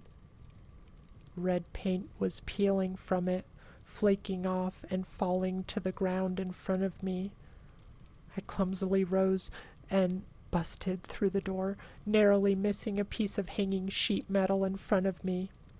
I was crawling now. There was no way that I could run. The walls and ceiling were lined with metal, the kind that you would see on the roof of a farm. Large pieces of wood seemed to brace the sheets, holding this makeshift tunnel together. I couldn't risk sliding against that and possibly cutting myself on the metal, or hitting the wood and causing a cave-in, so I crawled. I pulled myself for what felt like miles, running into walls every now and then because the path seemed to curve like a snake. I had no idea where I was in relation to the hole that I had fallen through. But I told myself that there was an exit at the end of this. Had I not been crawling, I would have surely hurt myself far worse.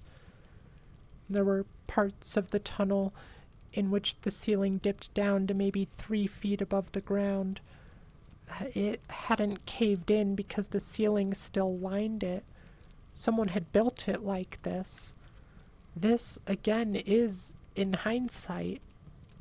I didn't care at the time. I kept telling myself there was nothing behind me, but I swore I heard feet scraping only a few inches behind my own.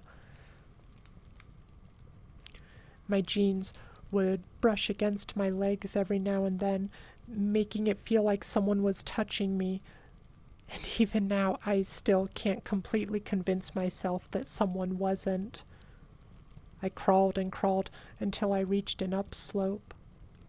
With joy, I looked ahead of me. There was a cellar door. The door was made of wood. I knew this because I could see light through them. I couldn't be sure, but I thought it might have been the light from the car's headlights.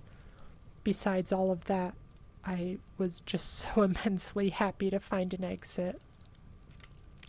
Excuse me, everyone. I'm going to take a quick drink. And, oh, you guys have been very chatty. Let me kind of scan through. Oh my gosh, hi, Rai Rai. Haven't seen you for a while. Missed you. Also, your EP. Aw, I'll give you a hug in just a second.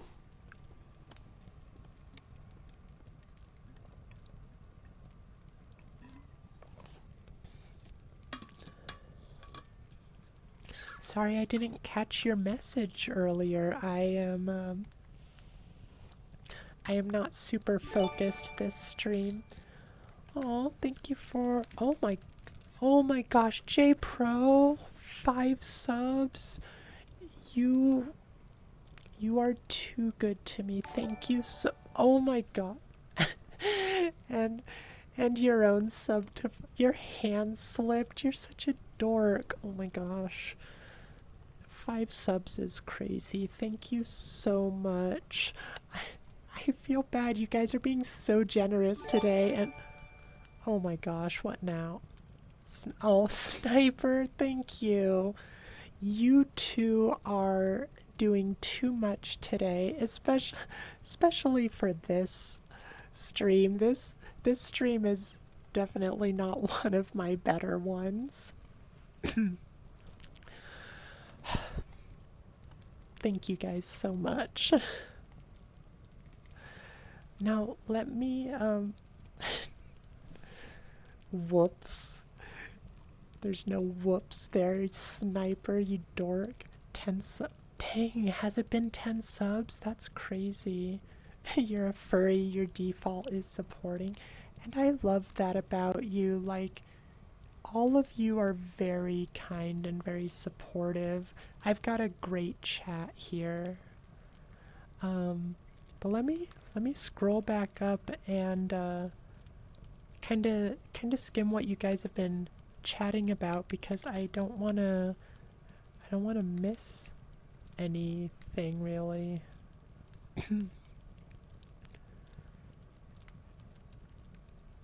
Oh no, Sniper, your friend you're in voice chat with fell asleep.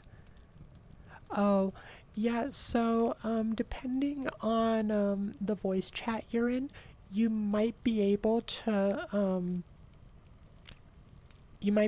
just like kick them out of the chat, you know? Some Discord servers have the option to disconnect people.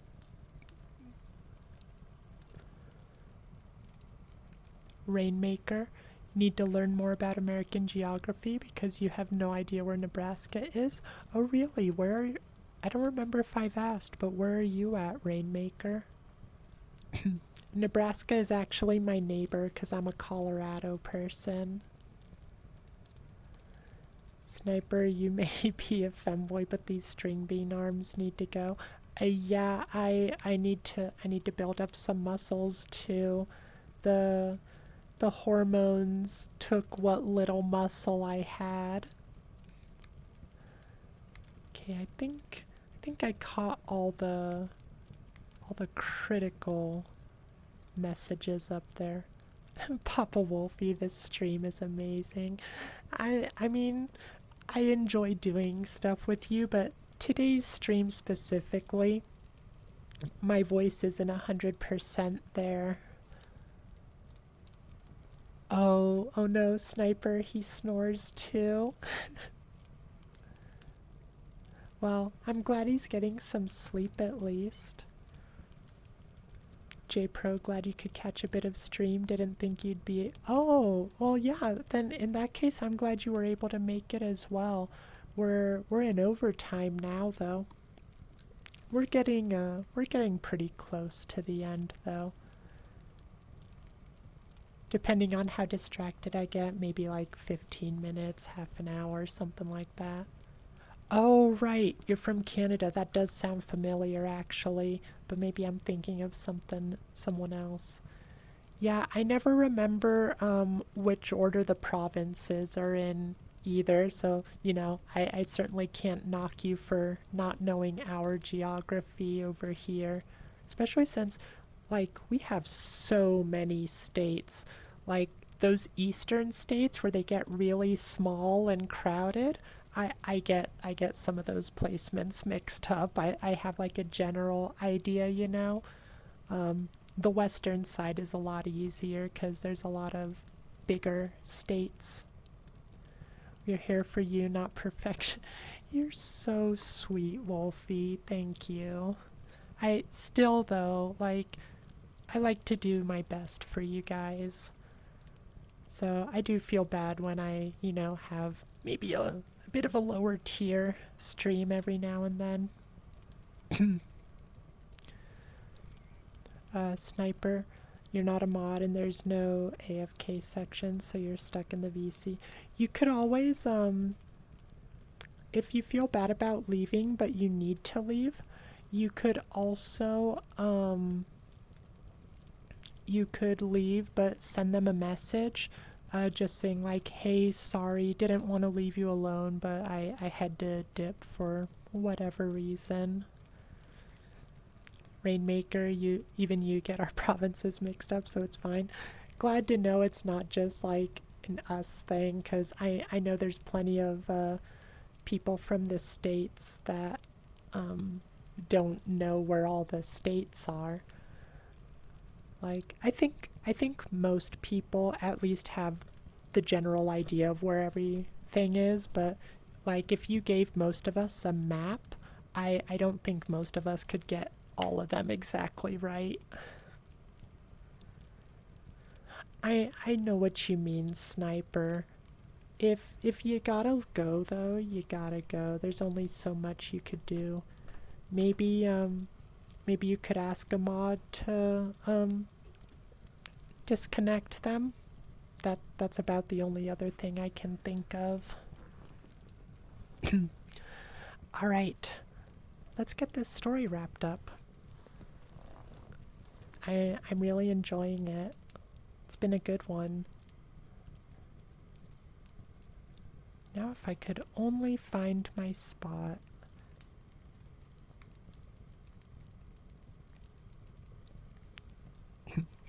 Alright.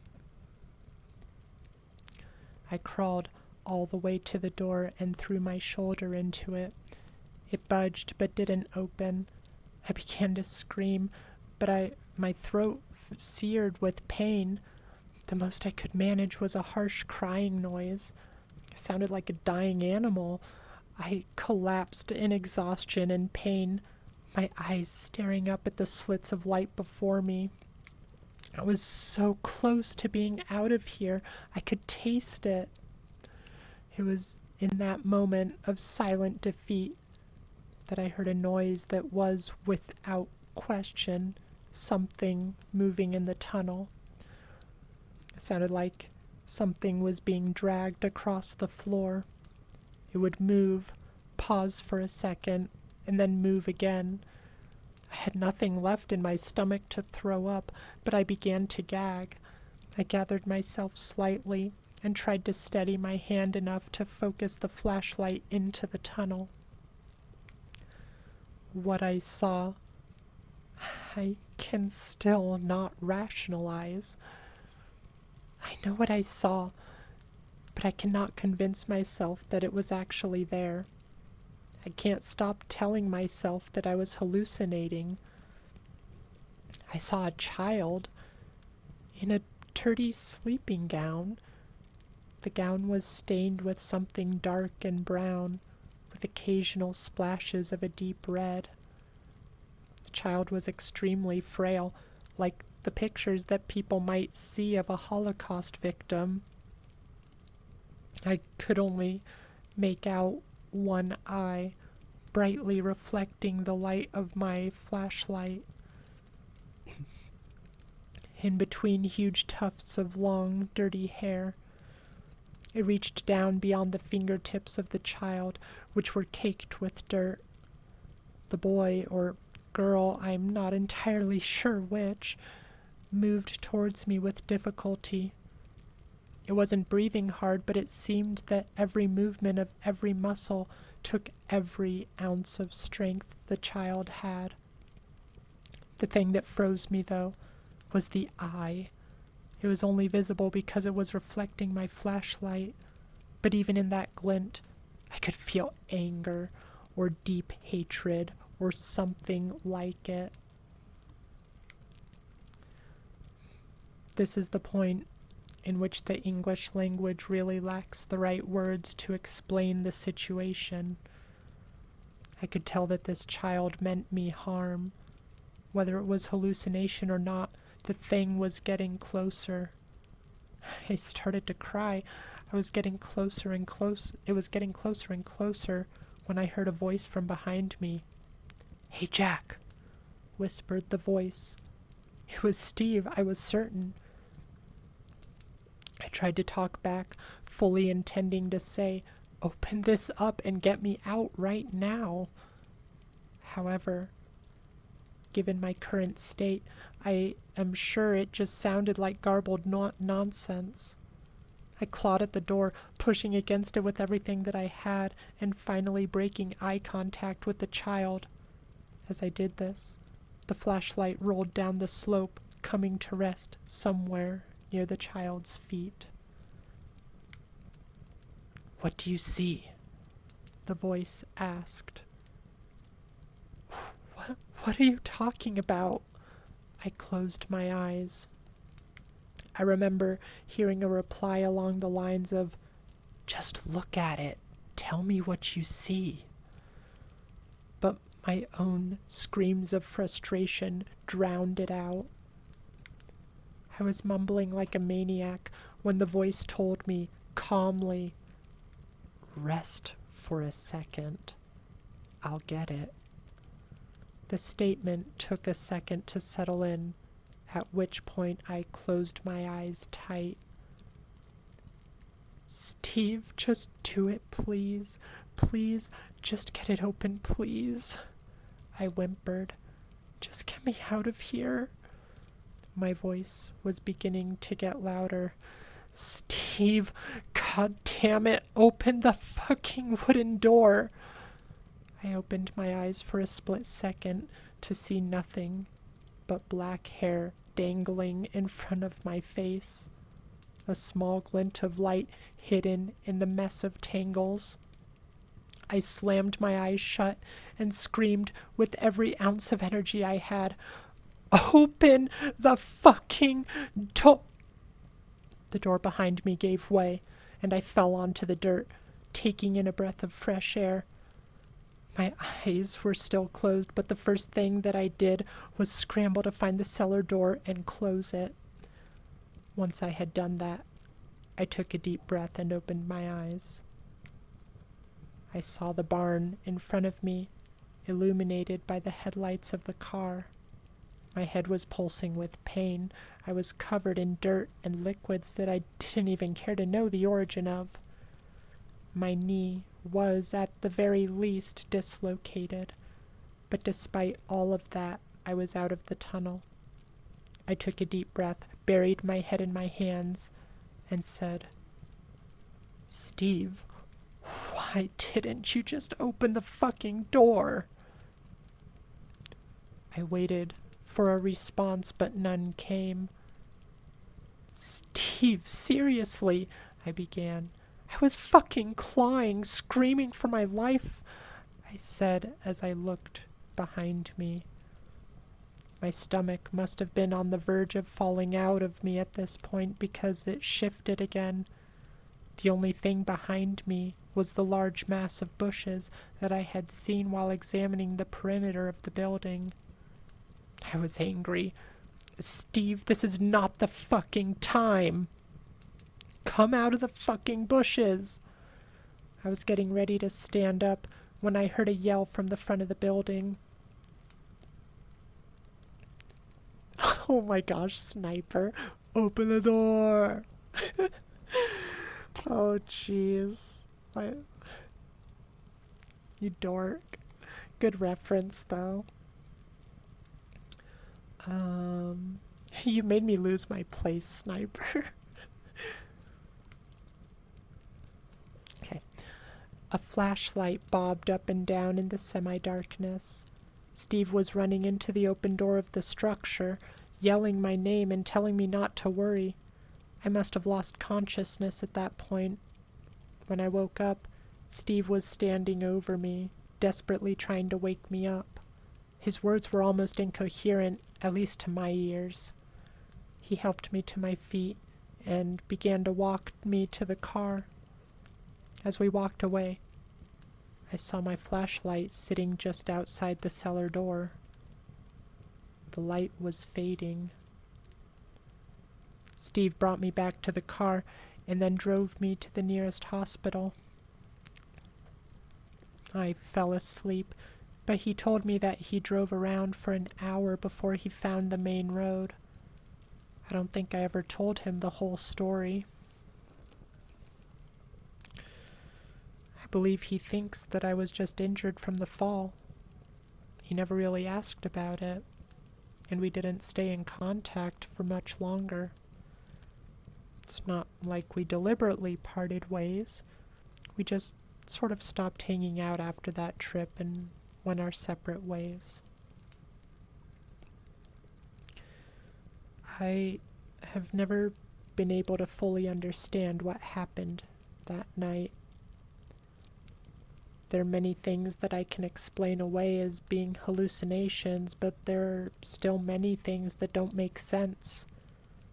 The shower heads were there and they were leaking something. The door was real. The tunnel was real. Most everything else can be semi-rationalized if I can convince myself that I had a very bad concussion. A very, very bad concussion. But the one thing that I couldn't have imagined was that cellar door was locked, and then suddenly it wasn't. I'm still skeptical, as I have ever been. but I believe in what happened to me at the showers. I'm not a hermit or a social retard because of this. I drink a lot, but I am still functional. But I will never return to Nebraska. No one will ever be able to convince me otherwise. I don't watch horror movies either. There's absolutely nothing entertaining about being so desperately scared. That's it, really. There's no typical ending for my story. I was changed by my experience. Yeah, but there's no way to change anything about it or fight back against it. Can't even convince myself that it wasn't just me saying things. Believe me, I've been trying for years. Prior to this, there was really no way to find any information on the showers. The legend didn't extend outside the classroom of Mr. Mays. No one told stories like this to keep children away from a certain place or to scare them. It just wasn't known. I guess that's really the point of this whole story. I want people to know firsthand what this place is like. Maybe it is a drunk's rationale or the kid inside me wanting to spread these kinds of stories again. I don't know. I don't care. But it's out there now. For people to mold and warp to their needs. Most importantly, it's finally out of my head. It's getting late, and I'm getting another drink. Cheers. The end. I really liked that. That was a good one. I love how it really does get that urban legend vibe. Like there's nothing is answered. It's, our main character had an experience. It was creepy, and we don't even know how much of it was, actually real. Not a bad ending. Can only really judge the yeah, that's very fair, J Pro. Sniper, the R word. Yeah, believe me, I wasn't fond of saying it. That's like I don't swear normally, so swearing in these stories is always a little weird. I'm more used to it now. But there's still certain words that I really just don't like to say, and that is one of them.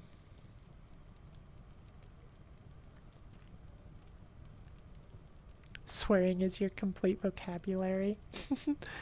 And honestly, I have nothing wrong with hearing people swear, although some people are not good at swearing. Like I don't know if you guys know what I mean, but the same person can, or not the same, two different people can use the same swears, but one person will use them much better. Rainmaker, you think the author did a great job of selling it as a true story? Yeah, it totally feels true, or like it could have been someone's actual account. And I think a big part of that is because there's so much unanswered, the weird details, there's shower heads, and that's something they really stick to, and it's creepy because it's weird, and it's definitely the sort of thing, it seems reasonable, but we don't have any solid explanations for us to be like, okay, yeah, that's a little too much. I don't think this is true. Um, if you wanna like ride that line of believability, um, you can't explain everything away. Like it's just that's not gonna work. Sniper, as a Brit, it's a normal word for us. We use it on a daily basis, but of course, I know for you Americans it means different compared to the UK. So you've learned not to. Oh, interesting. So, like, how do you guys use it over there then? Because, like, for us here, there are still, people who will use it and not really care, and they just use it to mean, that something's stupid, something's dumb, whatever. Um, and most of the time when people use it, I don't think they mean anything bad by it, but it has been used as a slur against, you know, mentally, I don't know what the best way to say it is, disabled, impaired. It all sounds kind of rude. Neurodivergent, I suppose. It's been used against neurodivergent people for, you know, various reasons as a slur. And it's unfortunate because it does, like, it's an actual thing. Like, we have something like flame retardant, which completely different thing, but same word. And,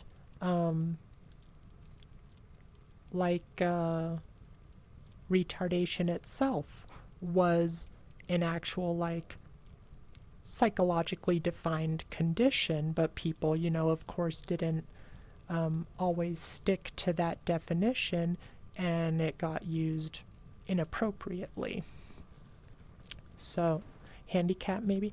Yeah, I know there's some people who don't like to be called handicapped for neurodivergent reasons because they don't, it makes them feel like less than. Uh, best best way to go about it in scenarios is, just ask people how they'd prefer to be referred to as. They do all sound mean in a way, and that's why people are smart. Sometimes it doesn't seem like it, but, like, I can only talk from my experience, but I'm guessing, it's the same in other communities as well. Like, I, as, a queer person, I don't mind if people ask about those things. Like, it's clear, at least to me, when people mean well versus are trying to be insulting. And so don't feel like you need to walk on eggshells about stuff like that. I know none of us want to hurt anyone, but, sometimes we make mistakes. You're going to bed, Reborn? Yeah. I sorry, my brain is so just foggy today. I hope you enjoyed this story, or at least what you were able to listen to. Thanks for popping in, Reborn, and get a good rest. I'm getting behind. JPro, our word is definitely one you'd like to see less. Not in stories you don't care, but you've been called that your whole life. Definitely hurt sometimes. Yeah, and the reasoning for that is because most of the people who were called that were not. Like, it was just, like, dismissive. It's it is by, all definitions a slur. Um, Not to say everyone uses it that way, but like when you call someone the R word, it hurts. Um, Sniper, for you guys, you use it to explain if people do dumb stuff, but we don't use it in the offensive ways or against people. Yeah, like I remember in the 90s and 2000s, and of course, here I go dating myself again. In the 90s and 2000s, it would get used a lot, and I would definitely use it too. Um, Mostly for things like I would say, oh, this unfortunate situation is that. Um, and so I certainly never meant it as anything hurtful, but it is what it is. Words are powerful, and words change as we grow as people and a society. We just kind of need to adapt to it. And who knows, maybe someday it'll be reclaimed like the word queer has. I know there's still people out there who don't like to hear it. Um, and there's still people out there who misuse the word, but there's been a solid effort in taking it back. And honestly, I'm glad because it's a great umbrella term. It's much easier to say than LGBTQIA for sure. So I personally love the word queer because it's just an all-encompassing short word.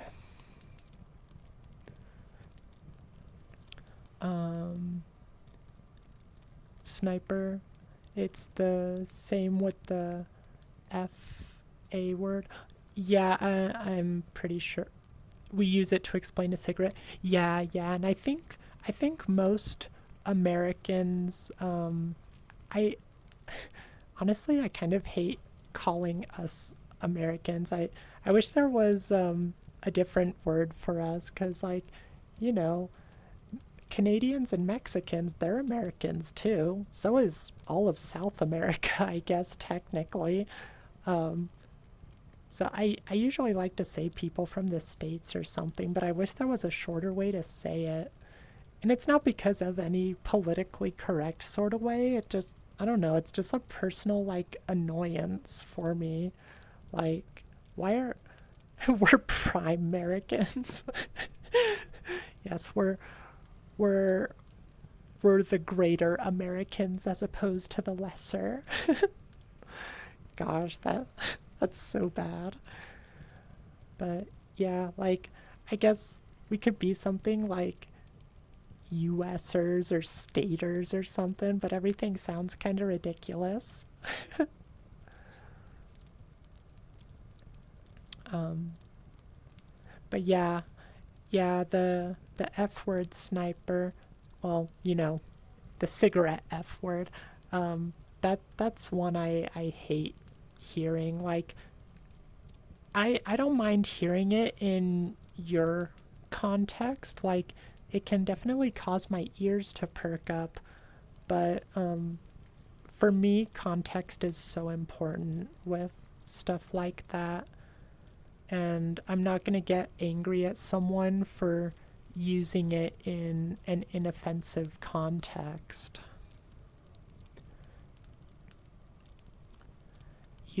JPro, you heard autism is like by definition the R word. I think if I recall correctly, um, it was it was used. The R word was used specifically to describe someone with an IQ below a certain level. So you could be autistic and fall under that definition, but you could also be autistic and not fall under that definition. It's assuming I'm correct in how I'm remembering, I'm pretty sure it was based on what your IQ is and if you fall below a certain level. Um, but yeah, people just used it to mean dumb and started using it as an insult for people as well. It was generalized a lot to pretty much just anyone with some sort of mental condition.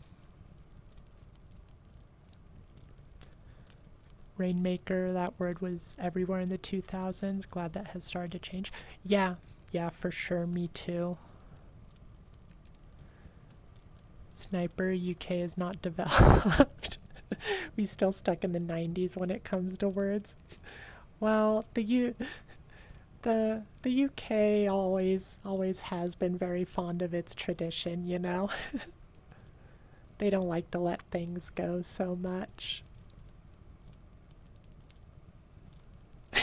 Rainmakers, South Canadians. I like that. I might have to use that sometimes. Yeah, I'm from South Canada. Although that'd be so confusing for people.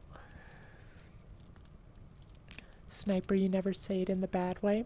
Only time you ever use the word is like saying going for a yeah, yeah.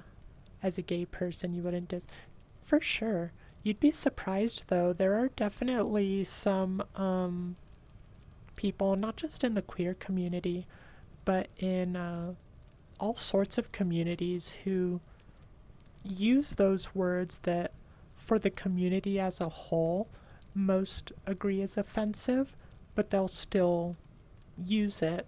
And, you know, it's for different reasons. Some of them may be um, trying to reclaim that word, some of them just may not realize how much it hurts people because it doesn't hurt them.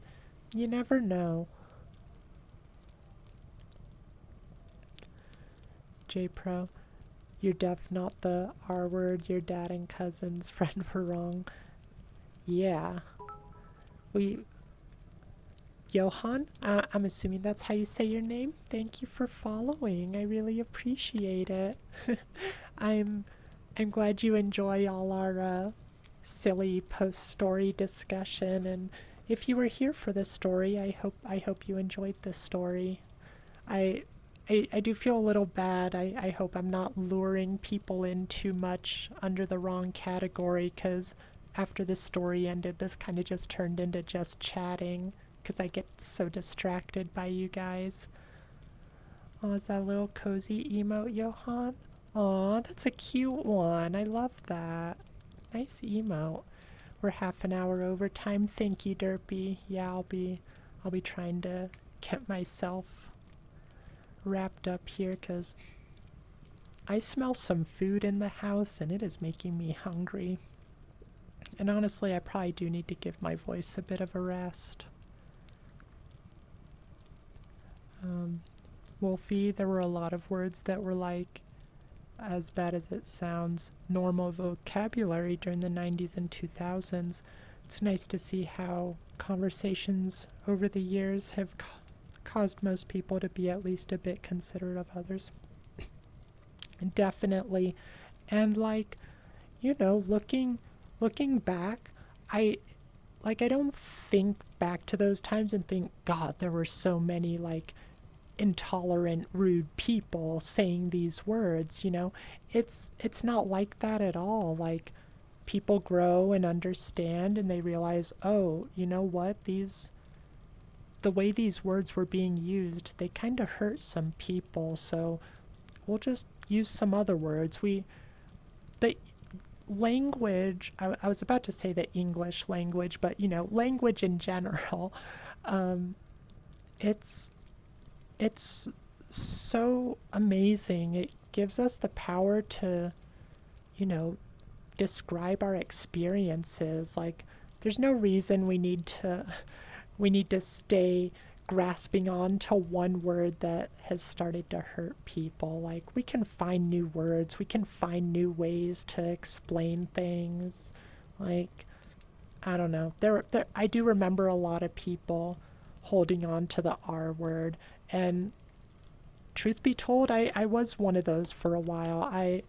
I was kind of like, you know, well, I'm not using it to insult people. I'm just saying like, you know, this situation is that. But like as you get older and as you mature, you realize it's not a hill worth dying on. What loyalty do you have to a word? We can find other ones. Especially, we're all here in the reading and writing category of Twitch. Like, we we all know how many words are out there, how many wonderful words, and we limit ourselves so much. Sniper, your ex-BF calls you that word every day through multiple accounts, and you called it every day from your own. I'm sorry, Sniper. No one deserves to be called things that hurt them, regardless of what it is, whether it's a slur or, the wrong pronouns or just any sort of insult. Like, no one deserves to be treated that way.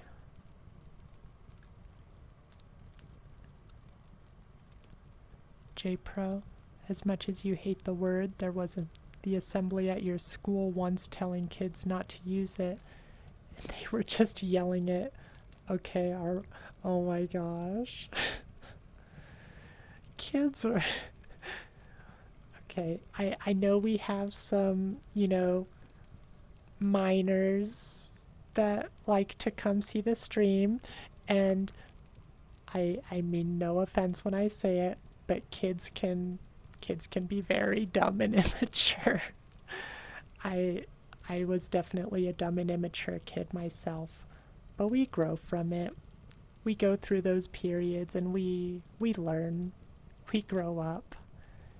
At least some of us do. I'm sure all of you have or will.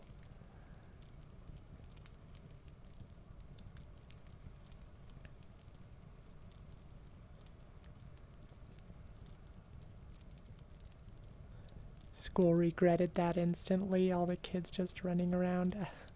Oh my gosh.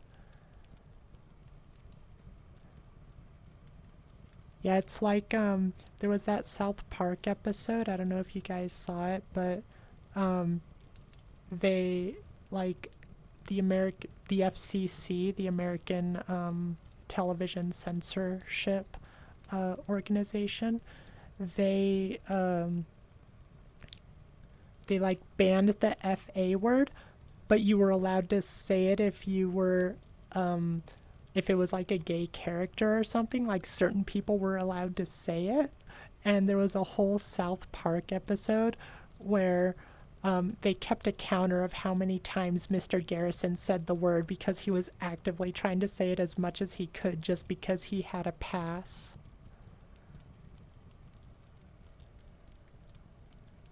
That was a long time ago though, so I might have it a little mixed up.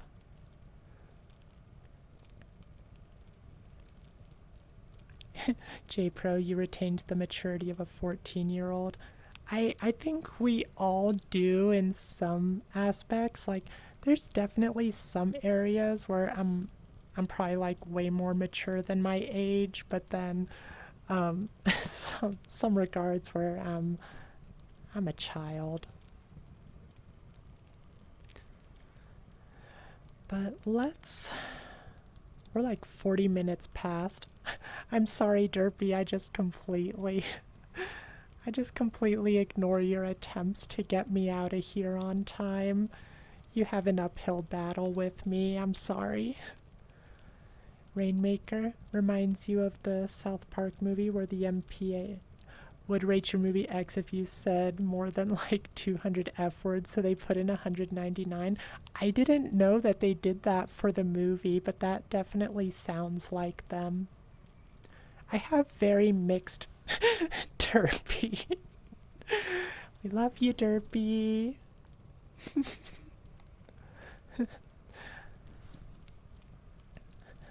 Welcome back, Rai Rai. Good to see you. I don't know if you Dinner is ready. Thank you, Bamboozleman. I'm working on getting myself off. Hi, Brogot. Oh my gosh, no. We're not even gonna address that. No, Sniper, you stop that right now. Hi, Brogot. It's good to see you all. We're unfortunately working on getting. I almost said it again. We're working on wrapping up stream here. Yeah, Derpy, you did try. I'm sorry. I was enjoying the conversation. All right. We are ending stream. It is time for you all to go to bed. Even if it's morning for you, it's bedtime. I'm laying down the law.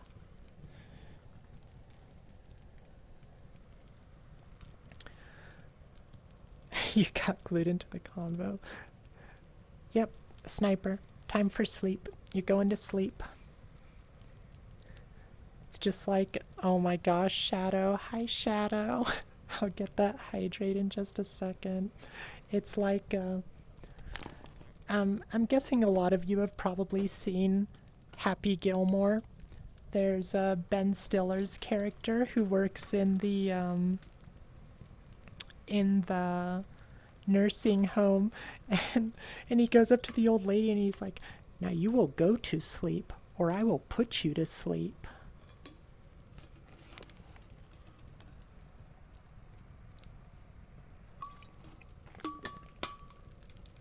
But yeah, I really do need to rest up my voice a bit. I definitely feel it after today. Oh my gosh, Derpy. It's fine, y'all. I'm not actually that upset. He's such a trooper. He's putting on a brave face for you all. While he just sits in his cage at his little laptop and single tear runs down as he gets ignored.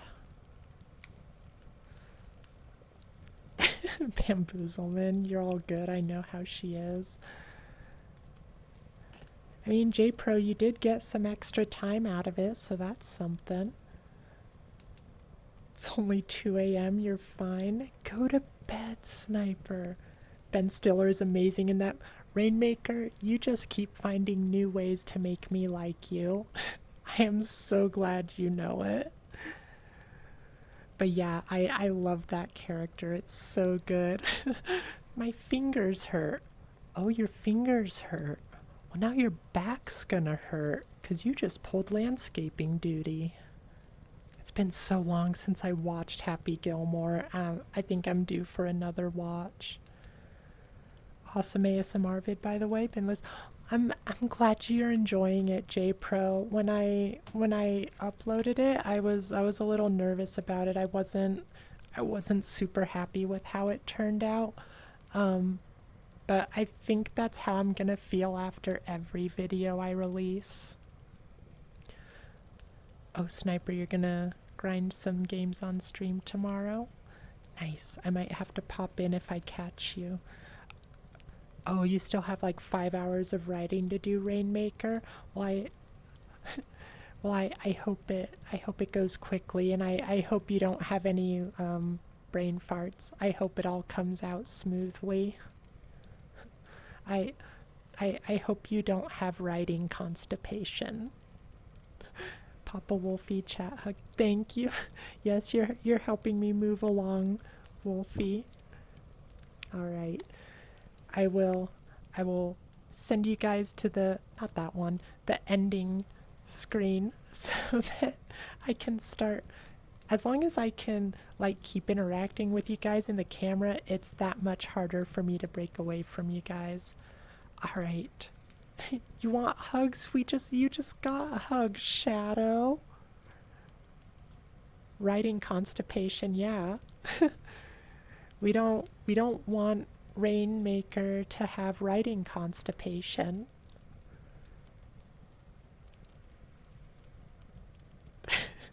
Stage 1 breakaway. All right, we're ending things. Stream is over. Just get out of here, you big dumb chat. I don't want you here anymore. Can't you just go be free? All right. Good night. Oh, I was just hugging you guys again, like you could see it. All right, you guys have a great. Never heard of writing constipation, but you love it. You want hugs?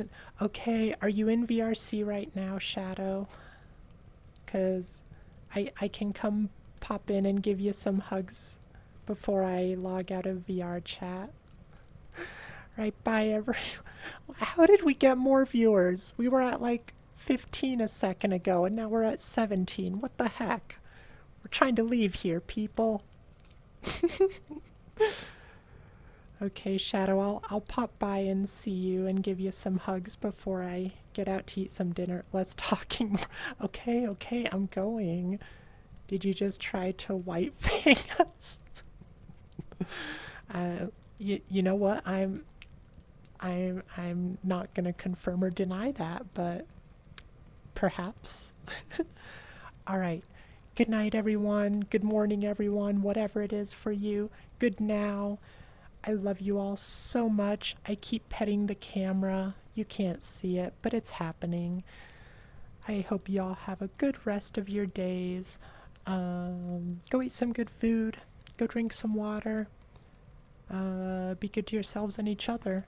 I forgot to say love y'all last time I said goodbye, so I'll give you another one today. Love y'all. All right. Bye, everyone.